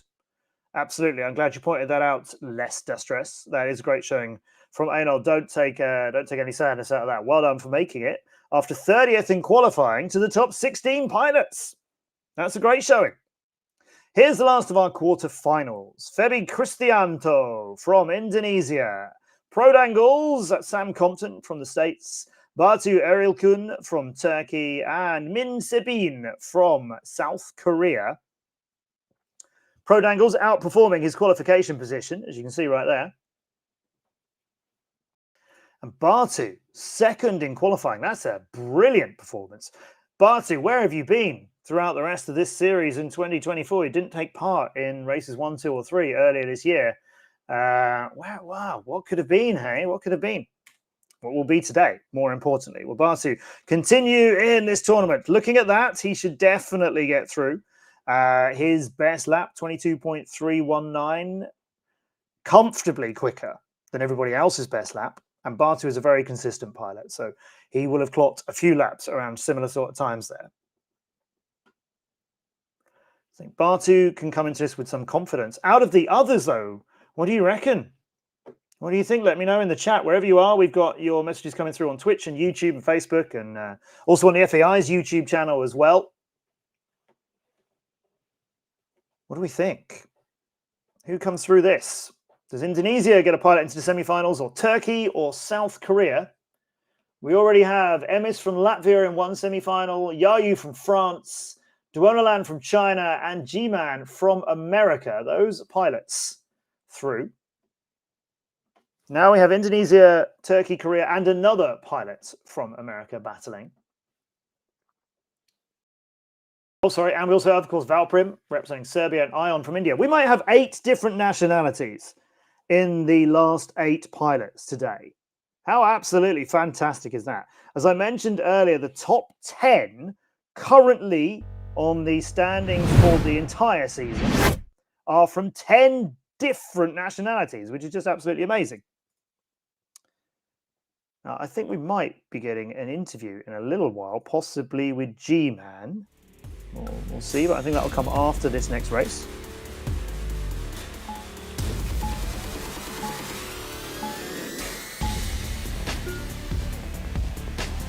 All right, we're away with the last one of our quarterfinals. Baby Chris from Indonesia, trying to keep up with Batu, who is just a little bit ahead of him. Then Prodangles and Min Sebin. Batu Batu flying very well. Febby Chris passed them. Febby Chris, first one to complete lap number 1. Batu's there now. And then Min Sabine crosses the line and starts his. So, yeah, a little bit of work for Pro Dangles to do. A little bit of work and more, really, for Min Sabine to try and stay in the top 8 and make it to the semi-finals. Pro Dangles, Min Sabine, basically side by side, now climbing up onto the octopus. Pro Dangles just a little bit ahead of Sabine Min. I just called it an octopus. I could have moved on and I hope nobody noticed, but I can't. I can't. I have to go. What am I saying? I'll tell you, the jet lag from last weekend is still very, very real. Never been hit quite so badly. Batu FPV leads this man, Indonesia's Febby Chris. But Febby Chris is in second and being unchallenged. Where are you, Febby Chris? Being unchallenged by any of the pilots, but very much being challenged by this track. Febby Chris is so high on the dive gate. It is through it. Oh, it's untidy, but it is a second place. Wow. Febby Chris gets the second place, but they made some mistakes, and you can't afford to be doing that at this stage. Well, they got away with it this time. You won't get away with that in the semi-finals, I am quite sure. Batu with another win. So where were you earlier on in the season, Batu? Batu winning that one. Well earned. Clean race for them. 6.5 seconds ahead of Febby Chris, who keeps it alive for Indonesia. And then sadly, South Korea's Sabine Min and Pro Dangles, they both get eliminated, don't make it into the last 8, did make it into the last 16. Everybody will get ranked to see how that works out for all of them, of course. Wow. So we have just finished our quarterfinals. So the semi-finals are lined up, as you can see. Latvia, France, China and America, Serbia, India, Turkey and Indonesia. I've never seen anything like it. What a beautiful competition this is. So good. Just honestly, if you haven't watched much drone racing, or if you haven't been watching this series, or if you haven't seen many races at all, I've got to tell you, that is something else. The racing's great, and the pilots are fantastic, and we have 8. I keep counting it to make sure. I'm just going to get on with it. There are 8 different nationalities of pilots remaining, of the 8 pilots who are remaining. They're all from different countries. I think we might be able to talk to an American, who I've not seen for some time. But perhaps, I'm just trying to figure out, I'm just trying to get notification from our production team. While we wait to get that confirmed, let's come back to all of you wonderful people who are with us. Lots of support for Febby. Go Febby, go Febby, go Febby, says Moody. Nice. What sim are they using? Twice FPV. This is areadrone.com, the official drone racing simulator of the FAI, who are the governing body for air sports everywhere in the world, and every kind of air sports, from big inflatable balloons to parachutes to drones and everything else. So this is Areadrone. Davis FPV says, nice one, Batu. Chugs is awesome commentating, Matt. Thank you, Chug. I'm always grateful to hear that from anybody. Really appreciate it, Chug. Thank you. Twice is looking for a new sim. Well, you're finding a nice community here. Less Distress on the FAI's YouTube channel says, had the chance to meet Anil 13 in person. This is our Malaysian pilot who just got eliminated. Met them first time yesterday. Joined a local fun race yesterday. Only has a controller, no goggles, nor a drone. Someone lent him a quad and a goggle. I'm so glad. Can I just say, Less Distress, I'm so glad you're with us. He's on the YouTube, or he or she, forgive me, on the FAI's YouTube channel. It's youtube.com/airsports, well, at airsports_FAI. How awesome is that? Yesterday, the Malaysian pilot who just got eliminated went to a fun race yesterday, only had a controller. Someone lent him a quad and some FPV goggles. Lending somebody you've never met before on the first turn up at a race, lending them a drone to fly. And he got 7th in qualifying. wow, I expect great things from him in the future. Make sure you hear, if you can, please, less distress. Make sure you tell Anol to watch the stream. He should be very pleased with what they've done.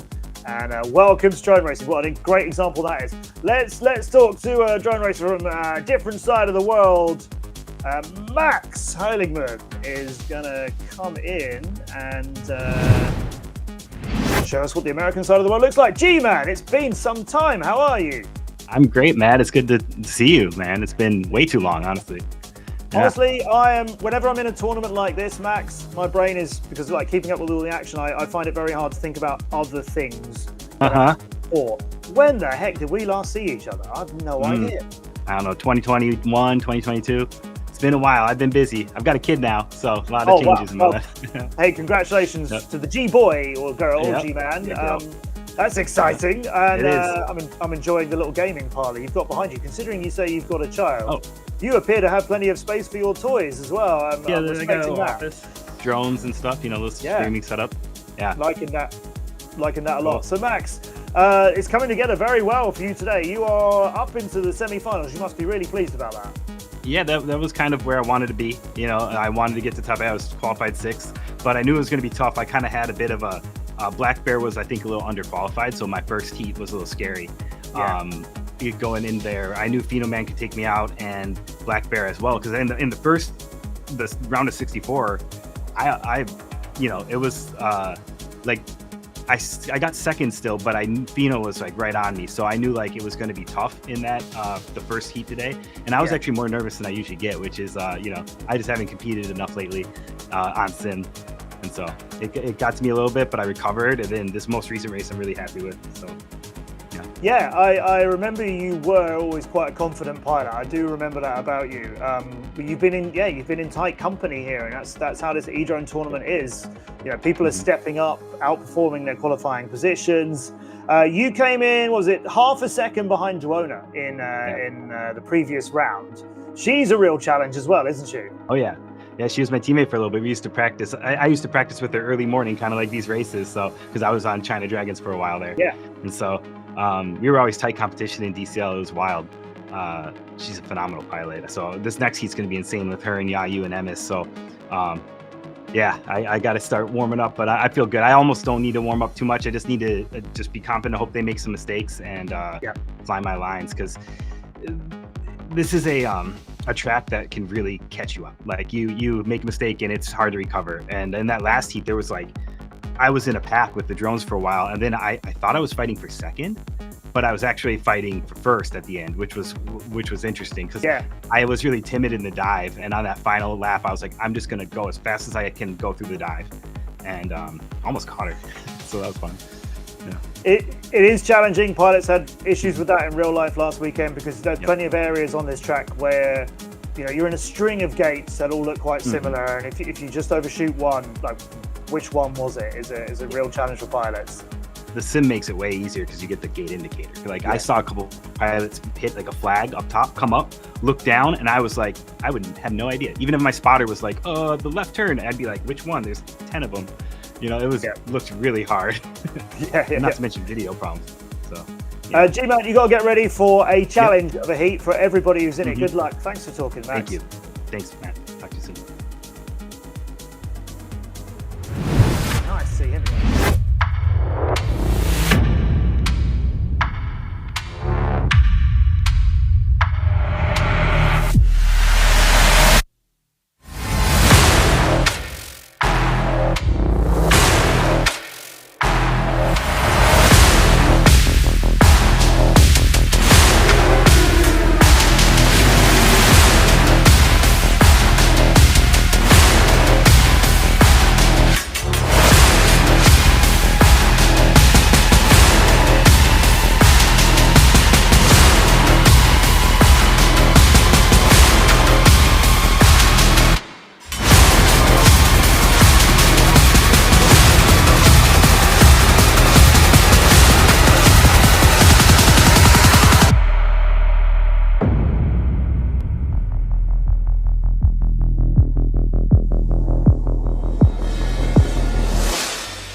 Let's go. The grand final. Decent start from everybody. A perfect three-man connection here in Yayu, Ion, and Valprim. They are all so close to each other. So keep your eye on him. He's been running pretty flawlessly so far. This is the grand final. We are underway. SP's Pizza racing from home against everybody here in Nam 1. Fenneman perhaps realizing how good these other three pilots are. He might be the fourth one to complete this race. Valprim further behind is completing their dive gates. We've got Thomas there in third, out onto the straight line. SP's Pizza is down in fourth. In front, it's just Yayu. Super tight, super close between those two, but between those three racers here, these three pilots. Yayu, Ion, Yayu, we don't know, we don't exactly know. Down in fourth and probably staying there. Yayu making all these obstacles fly well, but no, into the cage and not out of that cleanly. Valprim's ahead of him. Is Fenneman going to pass his compatriot as well? Yayu spinning beautifully. The blue grates are no problem at all. He'll power loop, he'll dive, and he'll go to lap number 3, 4. It's over. It's Yayu is the champion.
Let's keep going then.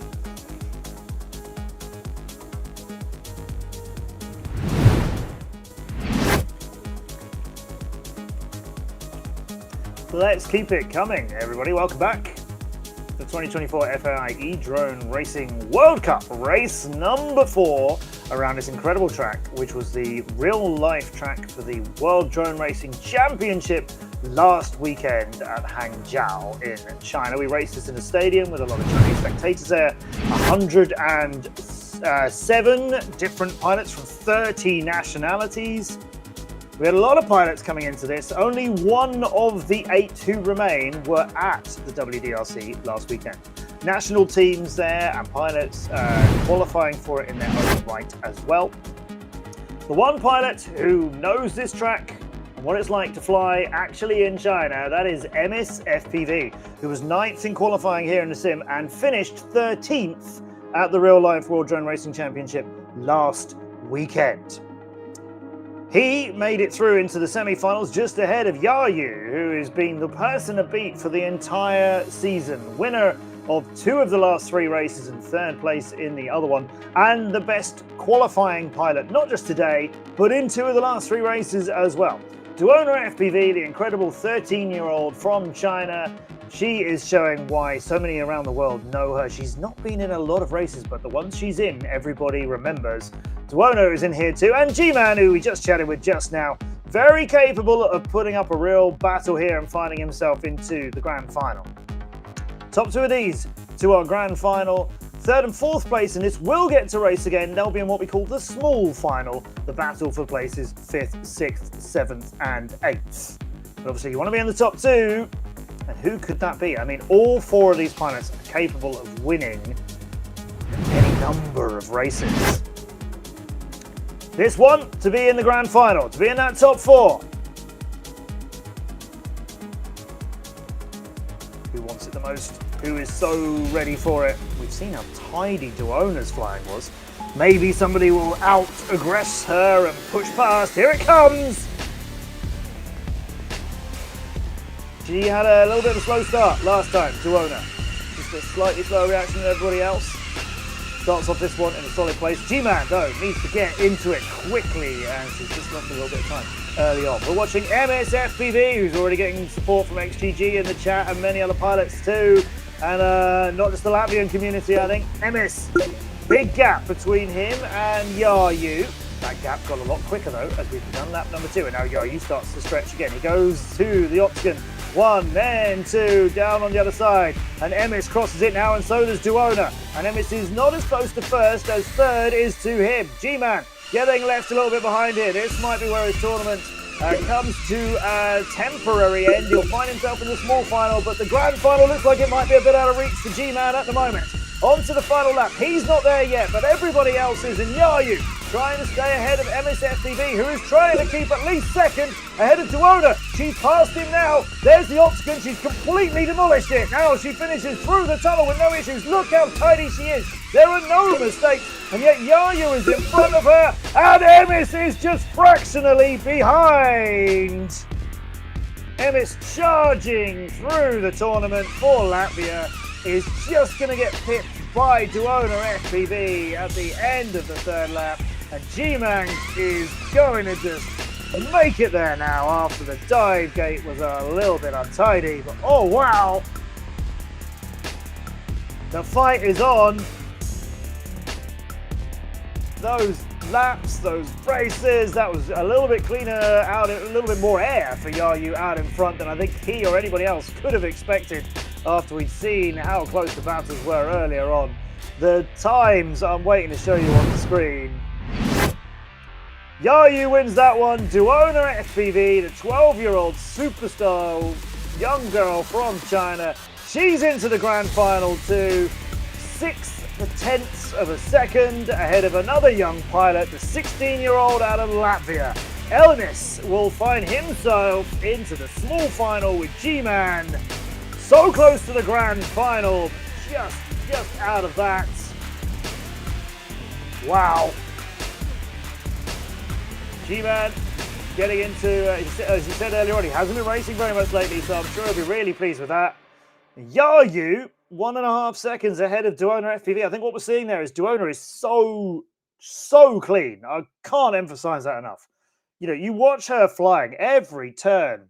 There's no adjustment afterwards. There's no correction. She turns, she's on it. She turns, she's on it. She turns, she's on it. Maybe what Yayu is doing is just attacking everything a little bit more. It's a little bit more dangerous, but it can be maybe just that little bit tighter. He managed to finish, like I say, 1.5 seconds ahead of her. So tight. Duona goes through to the grand final with him.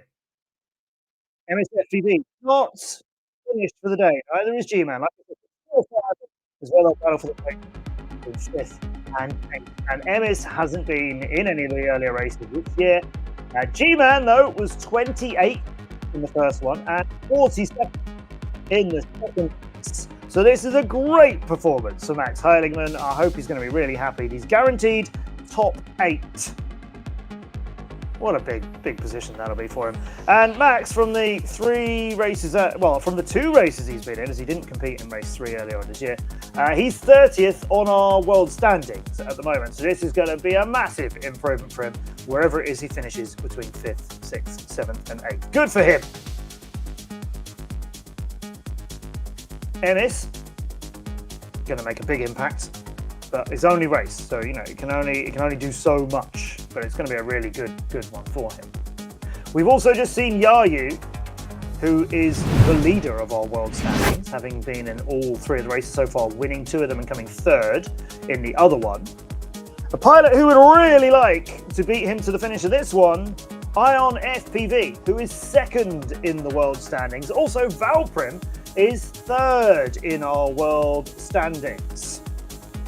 So both Ion and Valprim desperately want to be in this grand final and finishing it ahead of Yayu, but you've got to get there first.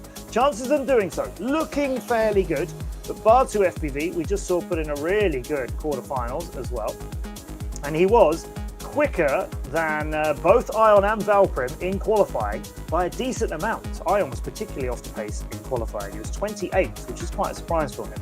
But the lap times he's been putting in today, as you can see there, 29.352 was Ion's best single lap in qualifying. He's been more than 5 seconds faster than that during the racing today. So Quali got him in, but didn't show us exactly what he could do.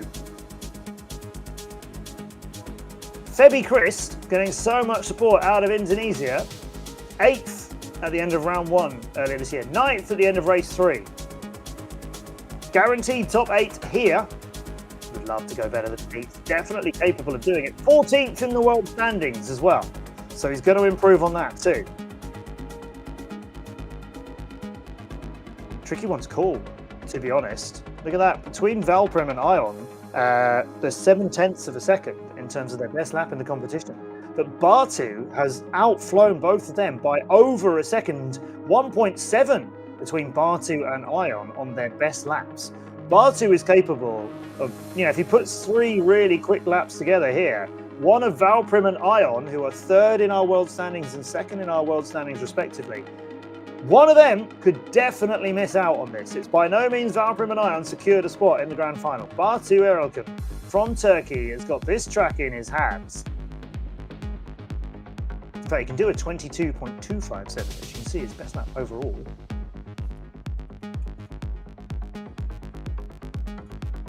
Febi Chris, going to be a step. Going to be a big step for them to climb here. Can they do it? There's been so much support. And talking of support, I do want to just, we were talking so much about the Malaysian scene earlier on and how great it was that Adol turned up and got given a drone and some goggles to fly at the first race he attended. He's in the chat on YouTube. GG's to all the pilots as NL13. That was very fun. I've still got a lot more to learn. NL13, you have started off brilliantly, my young friend. I am very excited to see what else you can do. Keep with it, as you've clearly got some natural skills, and the Malaysian scene is growing.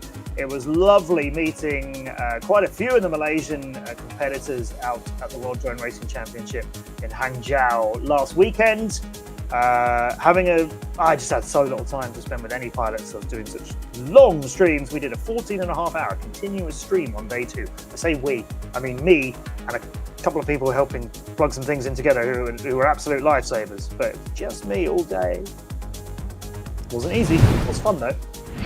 But great seeing the Malaysian community. Wish I could have spent more time with them and all of the other pilots, but I had to talk about them instead. You're in good company, NL13. Make sure you get involved with the Malaysian community, and I'm so pleased to be able to see that the pilot turned up. Somebody let them fly a quad. That's awesome. Here we go with the last of our semi-finals for Valprim, Ion FPV, Bar2 FPV and Febi Chris. Bar2 shows why I was telling you that Ion and Valprim have not got this all to themselves. 2nd and 3rd in our world standings. They might feel like they're ready for the grand final, but Bar2, you're going to have to beat him. Febi Chris putting in a good strong flight as well. Also not too far behind. Moving up now with Bar2, who slipped. Ion is up into the lead. Bar2 in 2nd. Febi Chris ahead of Valprim just fractionally. Valprim coming in 4th here behind all the others. He won't be expecting that, and he's getting on with it. Oh, this is so tight between all 4 pilots. It's now Bar2 just fractionally ahead of Ion. Valprim trying to get back into that top 2. Febi Chris just behind them in 4th, but not staying there for long. Ion now going on to lap number 3 in that important 2nd place, but Bar2, who was clear out in the lead and then caught by them, he's back clear out in the lead and getting away. Bar2 flying so well. Valprim moves past Ion over the top of the octagon. Bar2 laps it. Febi Chris moves past Ion as well. It's all gone wrong for Cruz, runner-up in the World Championship standings as of the moment. Bar2's in it 1 and Valprim is the other one that goes through. Febi Chris is 3rd and Ion is 4th. And did he even make that finish gate? I'm not sure he did. Now he has. Oh, it all went to pieces for Ion FPV from India. Batu FPV leads them into the grand final. Amazing flying from him. And Valprim continues, but only just. He was beaten cleanly by Batu by 2.2 seconds. Look at that, Batu's first lap. It was in the lead for so much of it, and then it just turned into a horrible 26.29 seconds for him. He'll want to forget all about that, because that's not indicative of what he can do. What an amazing turnaround for his other laps. Absolutely excellent work.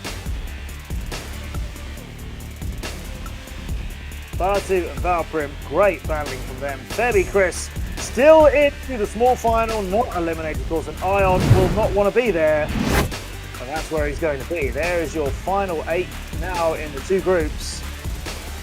8 wonderful different flags. So excited about that. So Ion FPV is going to be feeling pretty sore about this, as the best he can now get is 5th. And he has had a 1st, 2nd, and 3rd in the previous 3 races. 2nd in our standings at the moment. And as I mentioned at the start of the show, Yayu and Ion were comfortably ahead. I think there was about 30 points between Yayu in 1st place and Ion in 2nd. And then there was quite a gap, maybe 50 points or so between 2nd place and 3rd, which is Valprim.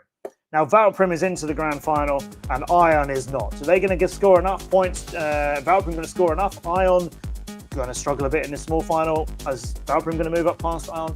Difficult to judge at this stage. Does look like Ion won't be passing Yayu, though. Is anybody going to catch Yayu this entire season? He's been right at the top of those standings, flying so well. We're just giving our pilots a chance now to get ready for the small final. We'll do the small final first.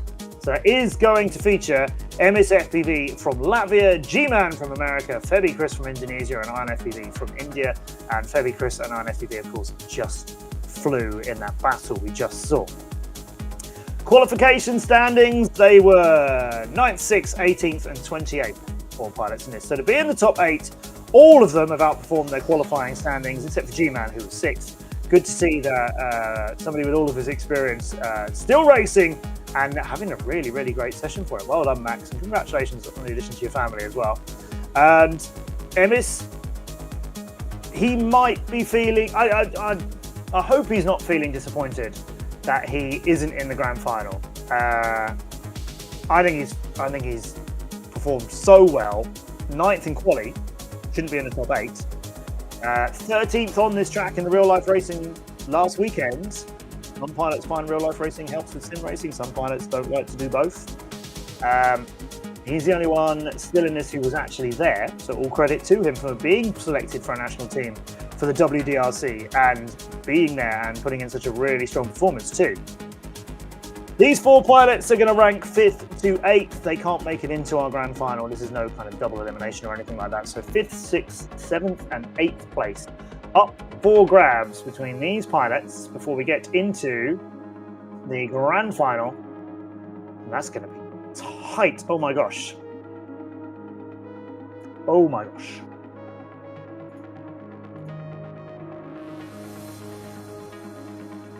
Yes, MSFPV, G-Man, Febby Chris, and Ion FPV, who will be disappointed to be in the small final, having been in all of the grand finals so far, and definitely can't let that get to him. Ion is just going to have to absolutely push that aside and get on with this.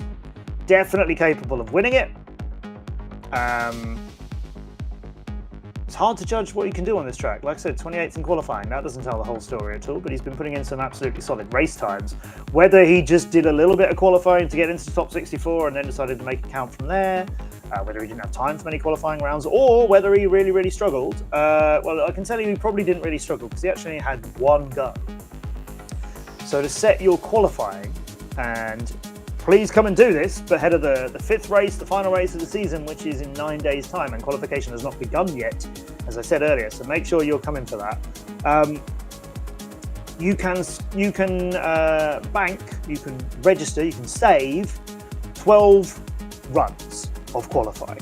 You can grind it more than that, but you can log 12 of them. You can say, this is going to be one of my 12, and then off you go and you get it. Ion only did 1. So he was clearly confident enough with his times there that he thought, okay, well that will do, which is interesting in itself.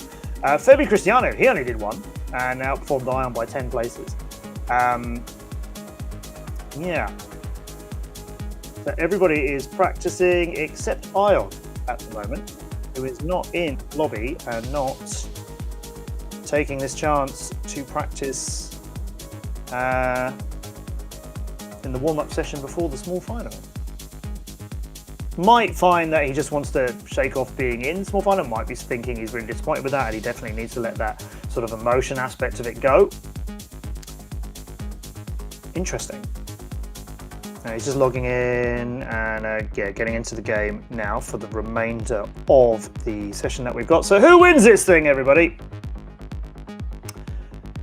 Who wins it? Does Yayu win another? Does Ion, does Yayu win this one? Does Valprim get his first win? This 15-year-old pilot who's so devastatingly and dangerously quick in the Drone Champions League got picked up for Raiden Racing after being on our wildcard team in the DCL, flew one race at the end of 2023 and was picked up by a former World Championship team going by the name of Raiden Racing, and Valprim has been devastatingly good for them. And they have some quick pilots anyway, such as Vicen Mayan and IQ0 and others, but Valprim has been absolutely essential in their point scoring. Is Valprim going to get his first win?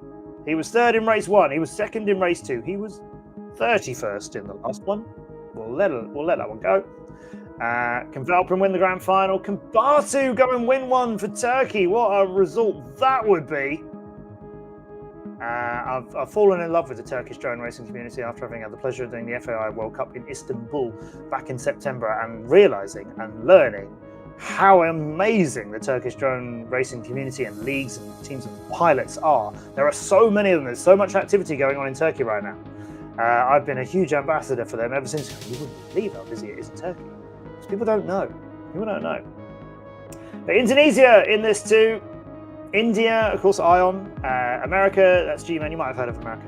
And MSFPV, Latvian pilot, who's the future hope of Latvia at the moment. Those four coming up into the small final. I think practice should just be coming to an end. I hope so.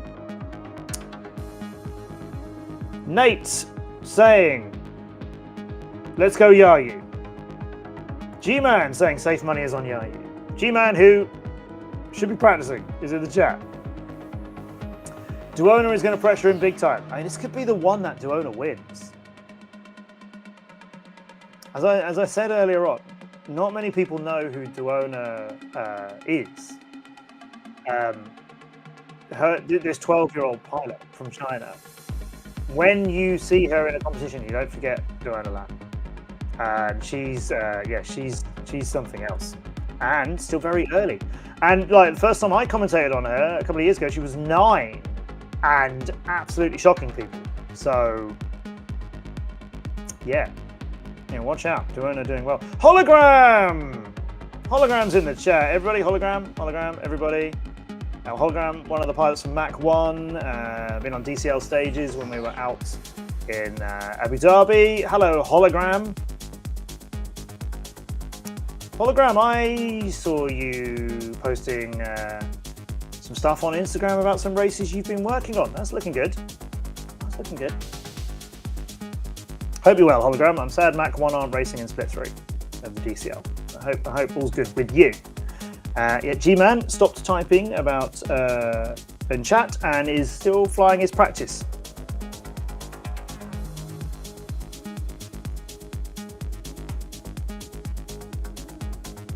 Ah, interesting. Hang on. Yayu for interview? I had absolutely no idea. Not a clue. Let's talk to Yayu. If I can, I'm not sure I can hear him though.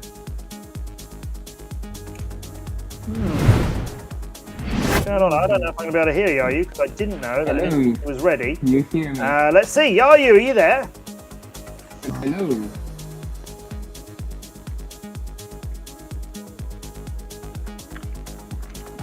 Yayu, can you hear me? I can't hear anybody. Yeah, I can see you. I certainly can't lip read him.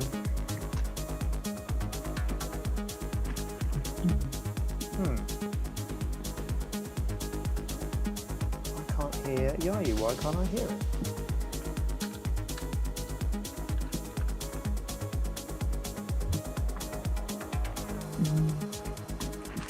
Did anybody else hear it?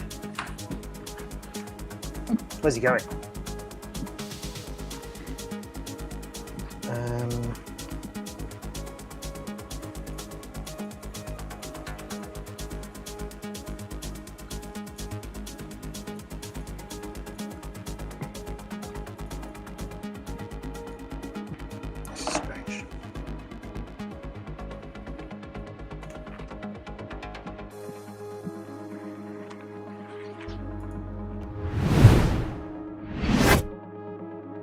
There's production and race control.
Let's go.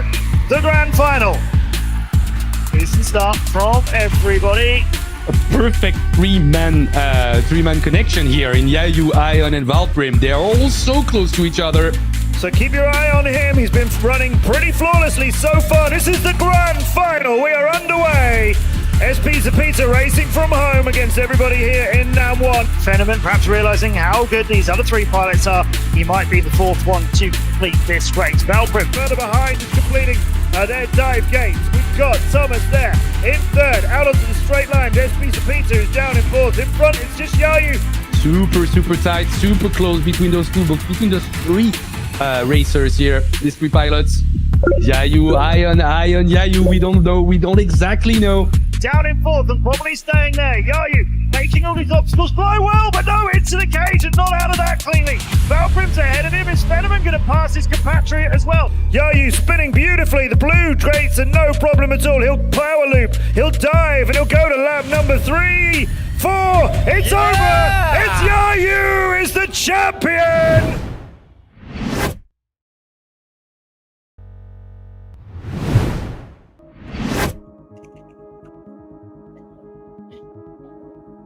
Okay, sorry, a little bit of a sound issue there. It's always sound, isn't it? It's always sound, which is a problem. I think we will, let's see if we can get Yayu in. And I hope that you and I and anybody else can hear him.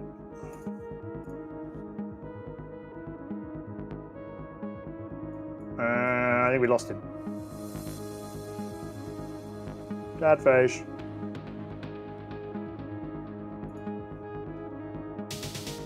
Oh, that's disappointing. Sorry, everybody.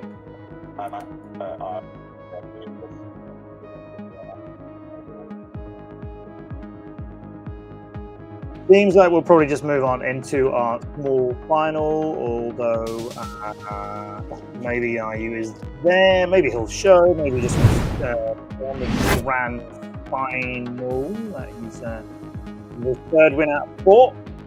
We're doing it too, of course. If he turns up, if production got him and throw him at me, then we'll use him, but I think he's sideways at the moment. So everybody start limbering up with the neck muscles because you might have to put your head on your side. So we've had a long old practice and warm up for the next round, the next race, the small final.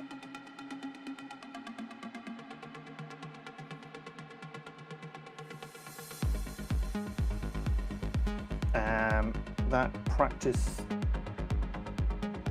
should be coming to an end, I think. So this is the small final. This is your small final lineup. This and then one more race to go. MS FPV, G-Man, Febi Chris, and Ion FPV. Those are the 4 pilots looking to finish the day in a strong position. 5th to 8th is what they're fighting over. The grand final has just eluded them just slightly. Just out of reach for today. Most disappointing of all of them will of course be Ion, who is always in those grand finals in previous races of 2024. So yeah, he'll be sad that he's missed out.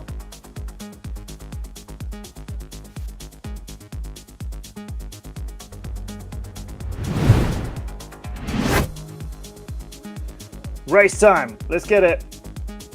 Come on, everybody.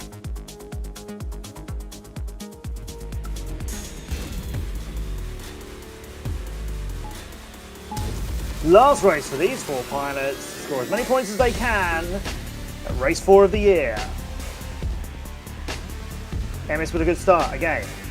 Yeah, getting away. Look at that. Febi Chris and G-Man and Ion FPV all quite tight to each other, but they're not close to that pilot in red, who is Elmars Misovic, the 13th finisher of the FAI World Drone Racing Championships last year. Not just for that race, but for the season leading up to it.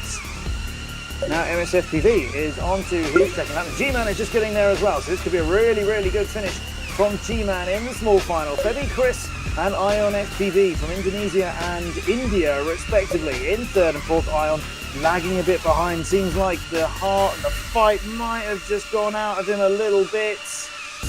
That would be such a shame. MS still desperately fighting for everything he can get here.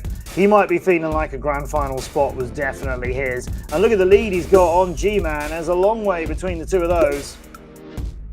MS in red, clear out. G-Man in 2nd, Febi Chris in 3rd, Ion FPV. He's going to be disappointed not making the grand final and the lack of points the points he's managed to miss out on there. He won't want 4th here. That's going to really undo it. MS finishes 1st. G-Man, what a great finish for Max. Well done, Max. And then Ion FPV has just overshot one of the gates after the tunnel, which means he's lost 3rd. Febi Chris has got it from him. Oh, Ion. Oh, my friend from India. Oh, he'll be disappointed, like I said, in the small final. He'll be gutted to have that get away from him like that. Ion done in 8th place after he's been 1st, 2nd and 3rd in 3 races earlier on this year. 8th is not how he wanted race 4 to finish. He'll be so disappointed with that. MS will be 5th, G-Man will be 6th, Febi Chris will be 7th, and Ion will be 8th place. And that's your small final finished. Everybody there, with the exception of Ion, finishing in better positions than they have managed to do in previous races. MS 13th in the standings at the World Drone Racing Championship, but his first time racing here in the simulator, so he's done great there. G-Man getting 6th place due to that 2nd in the small final. 28th in one of our races earlier this year, 42nd in one of the other ones. So 6th for G-Man is a huge improvement for him. I hope he's absolutely delighted with that. Febi Chris has been 8th, 47th, and 9th. Now they've improved. They got a 7th place. Well done to Febi Cristiano from Indonesia. And Ion FPV will never want to talk about that one again. This is when his charging and sticking with Yayu and staying in the top 2 of the world's standings here at the FAI Drone Racing World Cup. This race is when he's potentially let it slip. Still got one more though, as I've been saying, don't forget. We are live in 9 days' time from Riyadh in Saudi Arabia.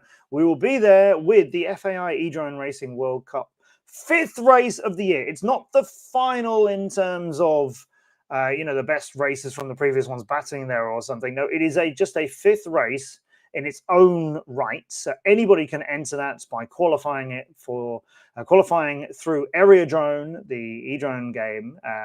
Go to areadrone.com, get the game. When qualification opens very, very soon, can't tell you when, but very, very soon, it's going to be a short qualification window that everybody can enter, regardless of whether you've flown Area Drone earlier on this year, regardless of whether you've taken part in any of the 4 races up until and including this one, regardless of whether you have the game even installed at the moment. Get Area Drone from areadrone.com, install that, practice that, keep your eyes peeled for all the information about when the qualification opens, and you could be in that top 64 racing in our tournament, which is going to come to you live from Riyadh on Tuesday, the 19th of November. So get involved. I urge you to. Urged you. Top 4. What a final. This final is going to be worthy. The winner of this has earned it. We have, in the grand final coming up, Swan Vermissen from France. He's 18 years old. I met him when he was 12 out in Cannes when the Drone Champions League had a draft. We have a draft every year for new pilots who enter the DCL. We did it on a stage. We did it on a stage in at the Cannes Festival, and that's where I first met Swan, who races as Yayu, and he's been coming up through the ranks. He's a reigning champion. With the DCL, he is in this final along with Yiran Sheng from China, Bartu Erulkun, who's performing so well from Turkey, and Kirill Loban Valprim from Serbia. But I think, can we grab young Emis? Are we going to get a chance to talk with Emis? That would be a delight. Let's see.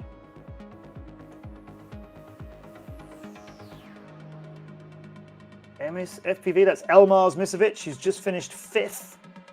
And had the pleasure of chatting with a couple of races recently. Let's see if, while the practice is going on, the warm-up for the grand final,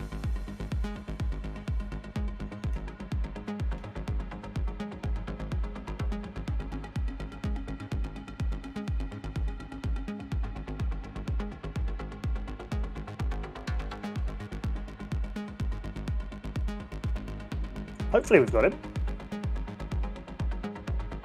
G-Man, I'm just seeing your message in the chat. So what are your finishes? Like I said, 28th and 42nd. You slept through the race because you got the time zone mixed up. Oh yeah, that was the second race that I commentated. Because I did races 2 and I'm doing race 4. I didn't get to do 1 or 3. All right, let's talk to Emis. Elmars, I can hear you. Let's try and get you through to the stream so everyone can hear you. Elmars, there he is. Young Elmars from Latvia, Emis FPV, 5th today in the FAI e-drone racing World Cup. Emis, I hope you're pleased with 5th, or are you feeling like, oh, I just missed out on the grand final? Which is it? I mean, I did miss out, but it was a very close race and anything can happen. So I'm happy with what I got. You should be. It's been absolutely brilliant. 5th place in your first battles here on the simulator is amazing. Were you thinking of entering this race anyway, or was your experience in China part of the reason why you took part? I mean, I was training for China on this simulator, so I decided, why not try this race? Yeah, definitely. And as I said, you finished the WDRC in China in 13th place, which is a huge achievement. How has it been coming home back to Latvia since being in China and having performed so well there? I mean, I'm really grateful that my video there was fine, unlike some other people, but yeah, I'm really happy for I got 13th place on qualifications, but in eliminations I got 17th, so top 20 in the world, pretty good.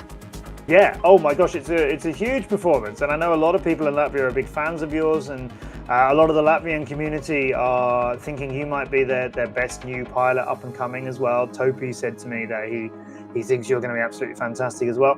5th place here, that is no small achievement, Emis.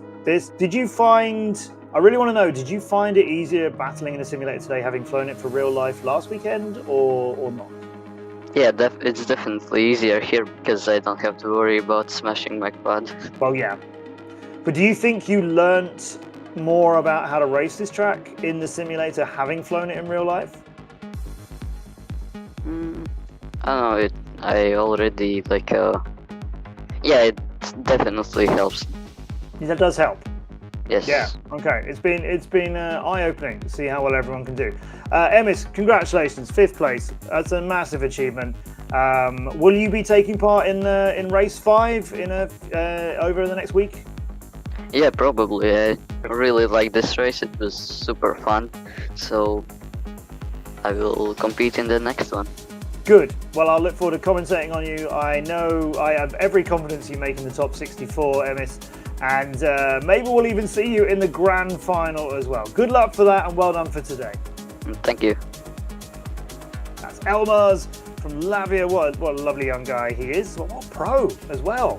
Just turning up, this massive tournament, doing so well in that in China last weekend, and here he is as well. Oh wow, what a young superstar he's going to be. So your grand final, that is all that is left to decide. I was telling you about Swan Vermissen and how brilliant he's been in drone racing for a number of years now. Duona, FPV, Yuran Sheng, the 12-year-old from China, is just absolutely deadly.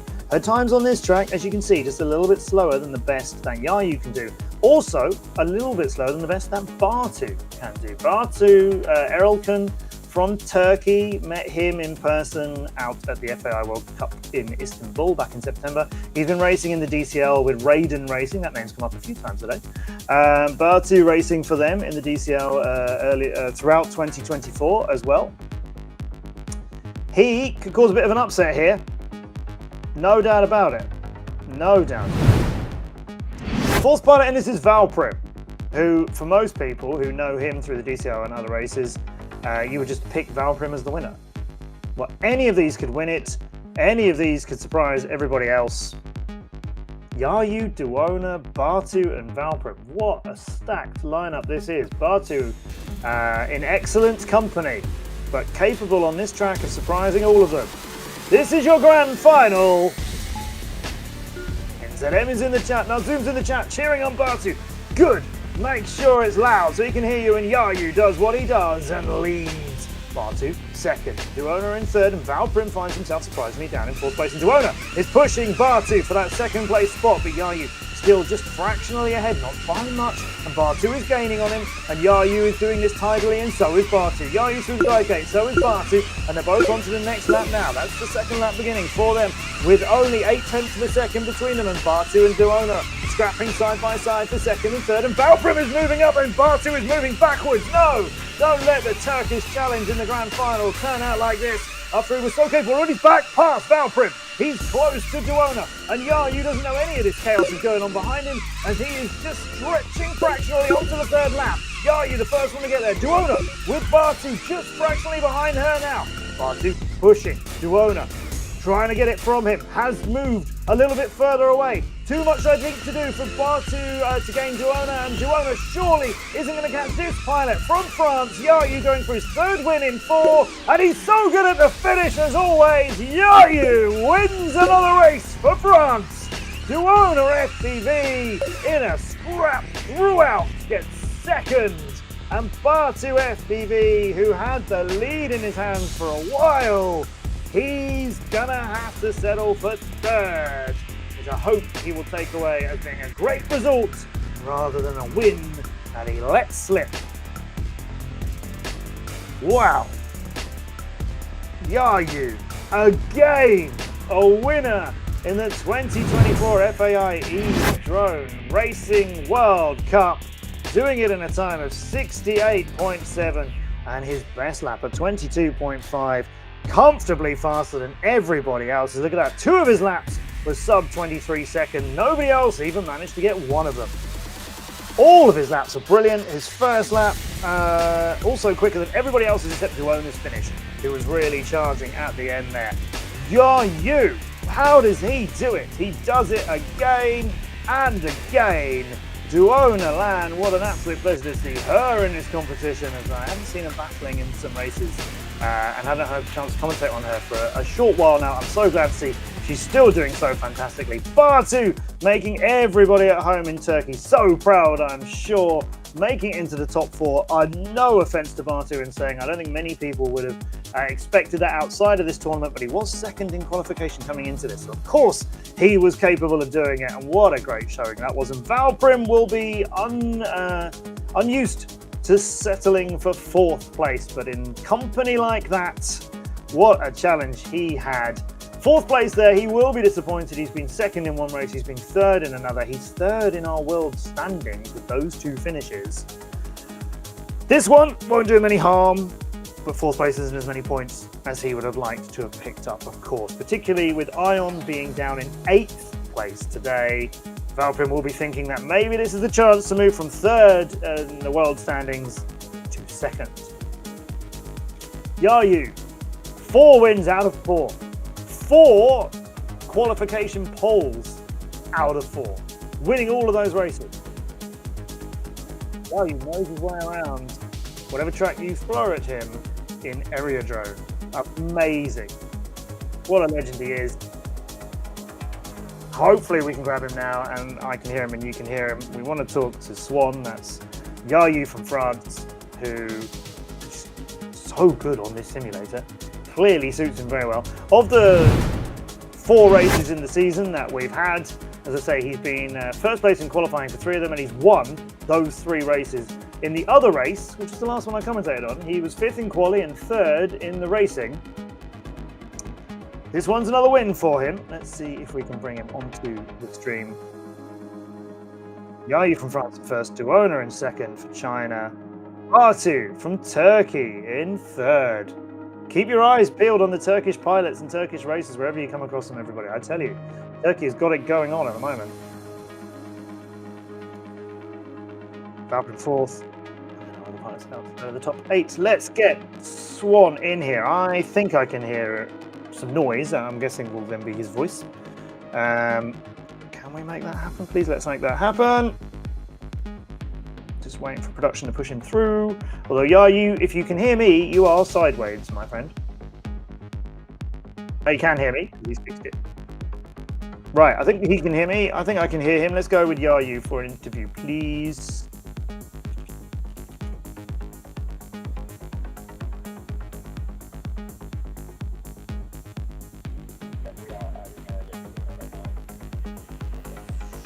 Okay, it's coming. It's coming. We will talk to our 3 races of 4 winner. And there you go. There he is, yet again. Although I, on the FAI Drone Racing, you haven't had the chance of saying well done, you're the champion yet. Because the last time I did one of these, you came in 3rd. Somehow, though, 3 wins out of 4 in all of the other races, including today's. Congratulations. How do you feel? Thank you. Yeah, I feel great. That's the big race and the Alpine environment. Didn't play well, so I didn't feel very great on during all the races. But like on the progress, I think that you played and they doing, so that's what matters. I've got very bad sound here, I'm afraid, so I hope everybody can hear you okay. Yayu, you would have watched your French teammates racing at the WDRC in China last weekend. We didn't have you there, sadly. Having seen the racing last weekend, were you confident about doing really well again this time? I didn't think like watching the live from Semifinal playing great on the simulator, but yeah, the track feels pretty nice for me. Like on the simulator, I was yeah, very great on it. So yeah, I was like pretty confident on it. Did a nice time, so yeah, it was been great. And 3 of these 4 races here on Aerodrome, you have been the best in qualifying and the winner of the racing as well. What are you doing? How is this working so well for you? Because we've seen other competitors, such as Duona, who you've just beaten. Duona was flying a race as clean as you like. no adjustments, no course corrections, just turn, turn, turn, turn, and they were all good and they were all on point. You're still out flying her by the best part of 2 seconds. So what do you do? Yeah, I think just practice is what matters on this kind of thing. Like the simulator, we are playing on it like since a very short time, and so yeah, for a time on it is like the more important thing. I know how good you are in simulators anyway, of course, from other races that I've seen you in and kept up with you in.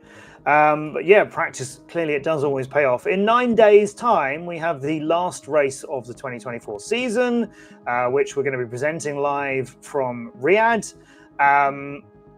You'll be in this, I presume? Yeah, I think so, for sure. Can you make 4 wins out of 5? I'll be trying my best to do it. I think it's very, very possible. The points at these sort of these e-drone races get verified after the stream, once everything has been verified through the FAI channels and so on. But you must be feeling almost untouchable right now to be the champion at the end of 2024. No, absolutely not. Never. Always, do race by race, and we'll see at the end. But you never feel too confident. Yeah, I know you never like to take these things for granted, and we'll always fight for them until the end. But with Ion coming 8th today and Valprim coming 4th, that hasn't done your chances of winning the tournament at the end of the year. That hasn't done any harm for those as well. Any tips for anybody who hasn't done this yet? I've been saying all day, like even if you haven't taken part in any of the races so far this year, you can still enter race 5 and take part in qualifying for that. Anything you want to say to people who have seen how you're flying today and maybe thought, oh, I can't do this? No, for sure, everyone can do it. Just grab a controller and train. Yeah, that's the best we can do, and with the time it's gonna be better and better. And for sure, once if you keep practicing, you will get at it soon. Yeah. Well, Yayu, congratulations, my friend. Well done. A massive performance. You had a challenge in that grand final. Everybody did. And you were out in front from the start of it. And there was all kinds of chaos and overtaking going on. And you were unfazed by all of that, clearly winning it out in front, as you are doing in the whole standings for this year. Congratulations, my friend. You are the one to beat. And I can't wait to see how you close out the season with our racing from Riyadh in 9 days' time. Well done, Yayu. Thank you very much. He is our champion today of race 4, and that's not the first race I've said that he's won, and this won't be the last race that I've said that he's won either, unless nobody hires me again. But we have it in the chat, the Ice Cheater on the YouTube. We have Yayu being supported by the Ice Cheater, one of his teammates from Cyclone Racing. Brilliant team.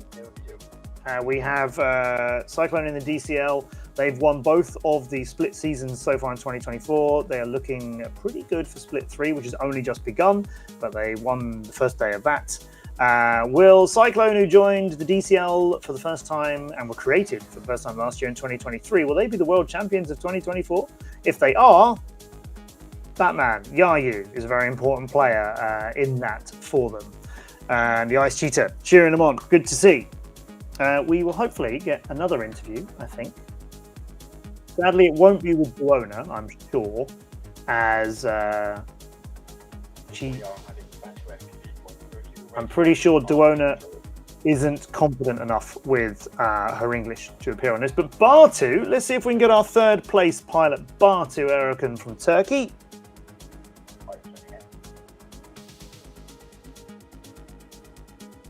I don't think we'll be talking to Kirill, and that's Valprim, who came in 4th, but let's see if we can get Bartu, who came in 3rd. No camera, sadly, but can we hear you, Bartu? Yes, can you hear me now? Good, welcome, Bartu. 3rd place today, that is no small achievement at all. How do you feel about that?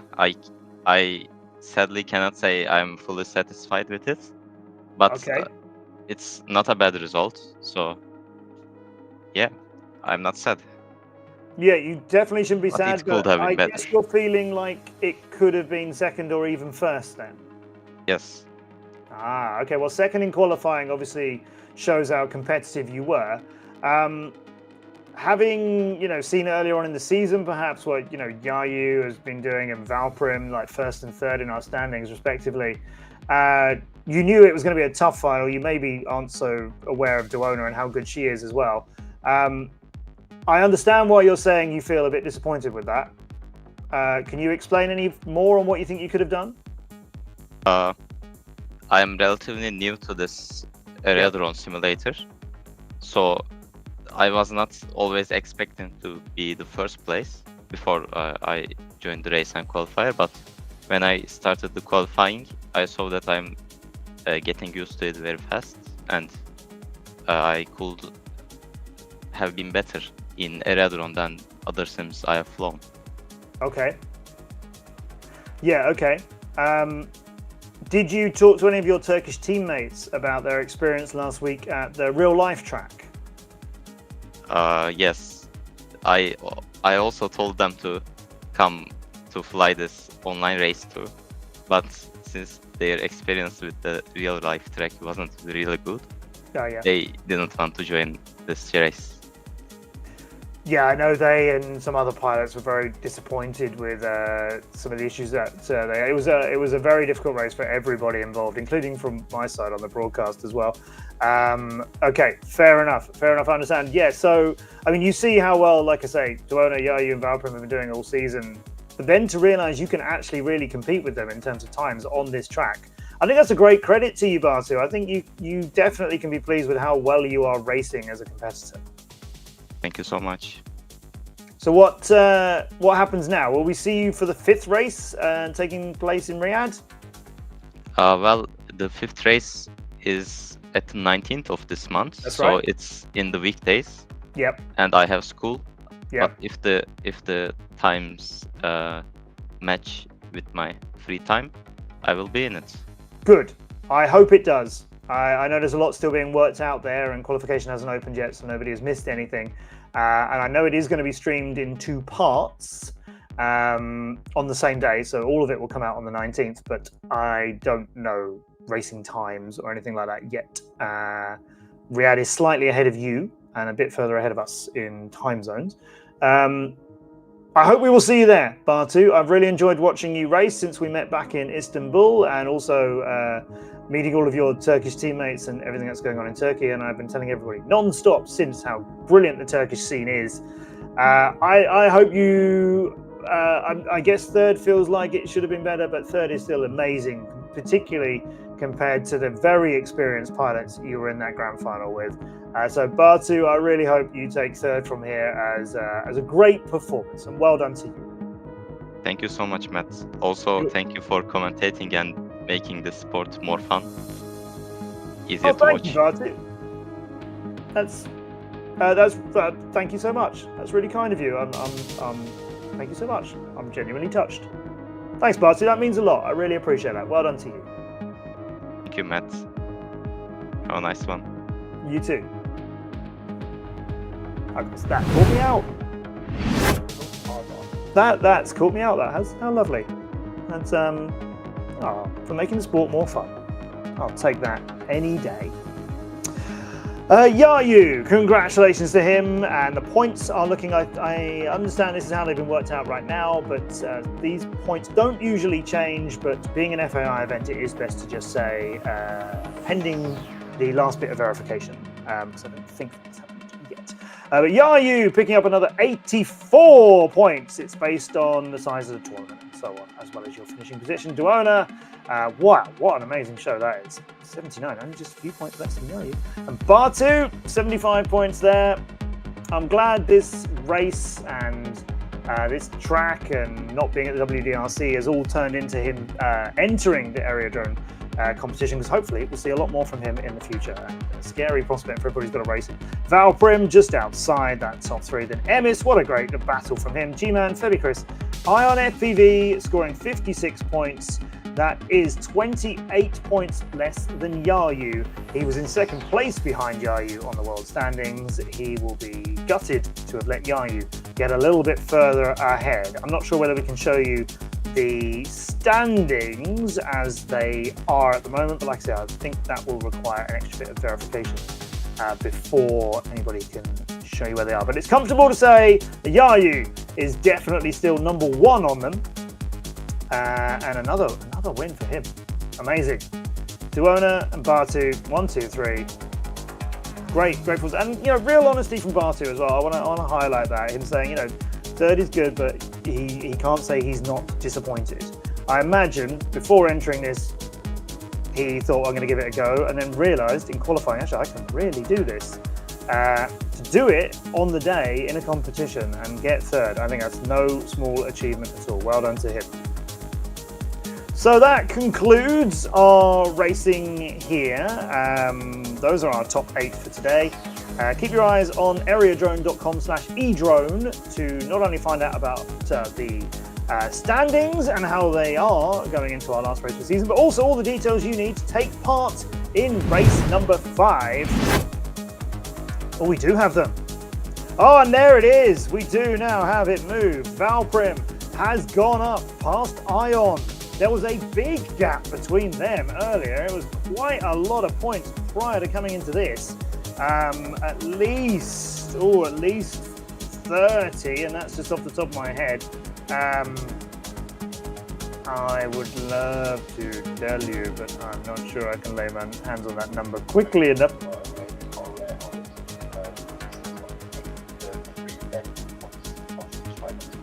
Oh yeah, look at that. Ion, in fact, yes, we can see it there. Ion did have 230, yes, and was in second place. And the best 3 are the ones that count. So he's picked up 56 points today. So that has replaced the 51 that he had, which means he's only gained 5 more points in his standings as today's performance has only just scored him a little bit more than the last one, which is confusing because he came third in that one. But it's based again on the size of the tournament. Yayu, on the other hand, has dropped to 57 and replaced it with an 84. No, replaced it with the 71. That will have moved up. And Valprim, a third race, 11 points there after he came 31st in it. When he's come third today, that's given him 72 points, and that is how Valprim has leapfrogged Ion and shot up the board. Big step up for them. Juicy Flick has improved by no small part at all. Fenneman hasn't really gained anything out of today, but is still in 5th. He's only 1 point ahead of Matteo from Japan, and that guy is only 1 point ahead of Febi Cristianto, an Indonesian pilot making it into the top 6. It's already, I'm afraid, quite unusual to see him in the top 8. That is excellent racing from Febi Chris all season long, and there's one more race to go. We've also got a Korean in the top 8. It's not one so many people are going to be familiar with. Black Bear FPV. I'm pleased to get that name right at the end. So Yayu hasn't got this thing sewn up, as he can only improve basically by so much. He's got, interestingly, like I said, at event 2, that's not the highest scoring one for him. So he can, with another win, gain some more points, but he can't improve by a massive amount. Whereas, a pilot like, Juicy Flick could drop one of those 40 points and replace it with, something around 80 points. Or Ion, if he can win the last race of the season, could drop that 56 points, replace it with something in the 80s, and might just scrape past Yayu. Yayu and Valprim, they're in really good positions, but their points, they're not going to massively score a huge amount compared to the ones they've already got so far. Look at that, there's 105 there for Yayu after the first event of the season was worth so many. Valprim and Ion. Ooh. Out of those top 3, it's pretty certain, I think, that one of those 3 is going to be the champion unless Yayu doesn't even qualify for the 5th race and Valprim and Ion fall off the planet or something. It looks like our top 3 all season are going to be the ones contesting the 5th race of the year. But everybody else, chances to break into that top 3, definitely. And great showings for all of these countries, respectively. As I say, we started today with 10 different countries in the top 10 positions. Now it's all starting to move around a bit. Exciting. Very exciting. So when does the last race of the year happen? Well, as I said, it's on the 19th of November. You can find all the details at areadrone.com/edrone. And of course, you can also look at the www.fai.org site for all the information about drone racing and the emerging sport of drone soccer as well, and also all of the other air activities that go along around the world. But find the drone racing section to see about all the FAI races. I've been telling you about, like the WDRC last weekend, also about World Cup races that you can take part in with real drones, as well as the fun ones we're doing here in the E-Drone series. And if you can't take part in Race 5 for whatever reason, make sure you're also checking out the FAI and E-Drones sites to find out more about what happens in 2025. So our thanks to the FAI and especially Bruno Delort for everything they've been doing to get this season together. It's been so exciting to have the first simulator season of all the airsports in the world. It'd be for drone racing at the FAI. And also our thanks to everybody at Area Drone, Hugo, Alex, Eloan, everybody who have been working so hard, not just on the game, but also on this tournament as well. And we'll be doing a lot of work between now and in 9 days' time to be ready out in Riyadh. They'll be in Riyadh for the final race of the year, taking part from the FAI conference in Riyadh in Saudi Arabia. I hope to be joining them there on that stage to be bringing you all of the action from our pilots. Who will win race 5? Who will be our champion at the end of the year? We've got a pretty good idea how the year might shake up. For race 5 up for grabs, and it could be you. So get involved as well. Thank you also to our sponsors GemFan and to Radio Master, who've been so generous, particularly in the sponsoring of this final race, of this race for today. Keep your eyes peeled on AreaDrone.com. Thanks again to GemFan and Radio Master. Thanks to everybody at Area Drone. I've been Matt Andrews. We will say goodbye from Race 4. Join us again in 9 days' time, wherever you are in the world, whatever platform you choose. And join us for Race 5. It's going to be a big challenge. Nobody has seen that track yet. Who can do well on it on the day? We're going to find out soon. From me, Matt, and everybody, well done again to our racers, to all of the pilots who took part, and again to our champion, it's Yayu again.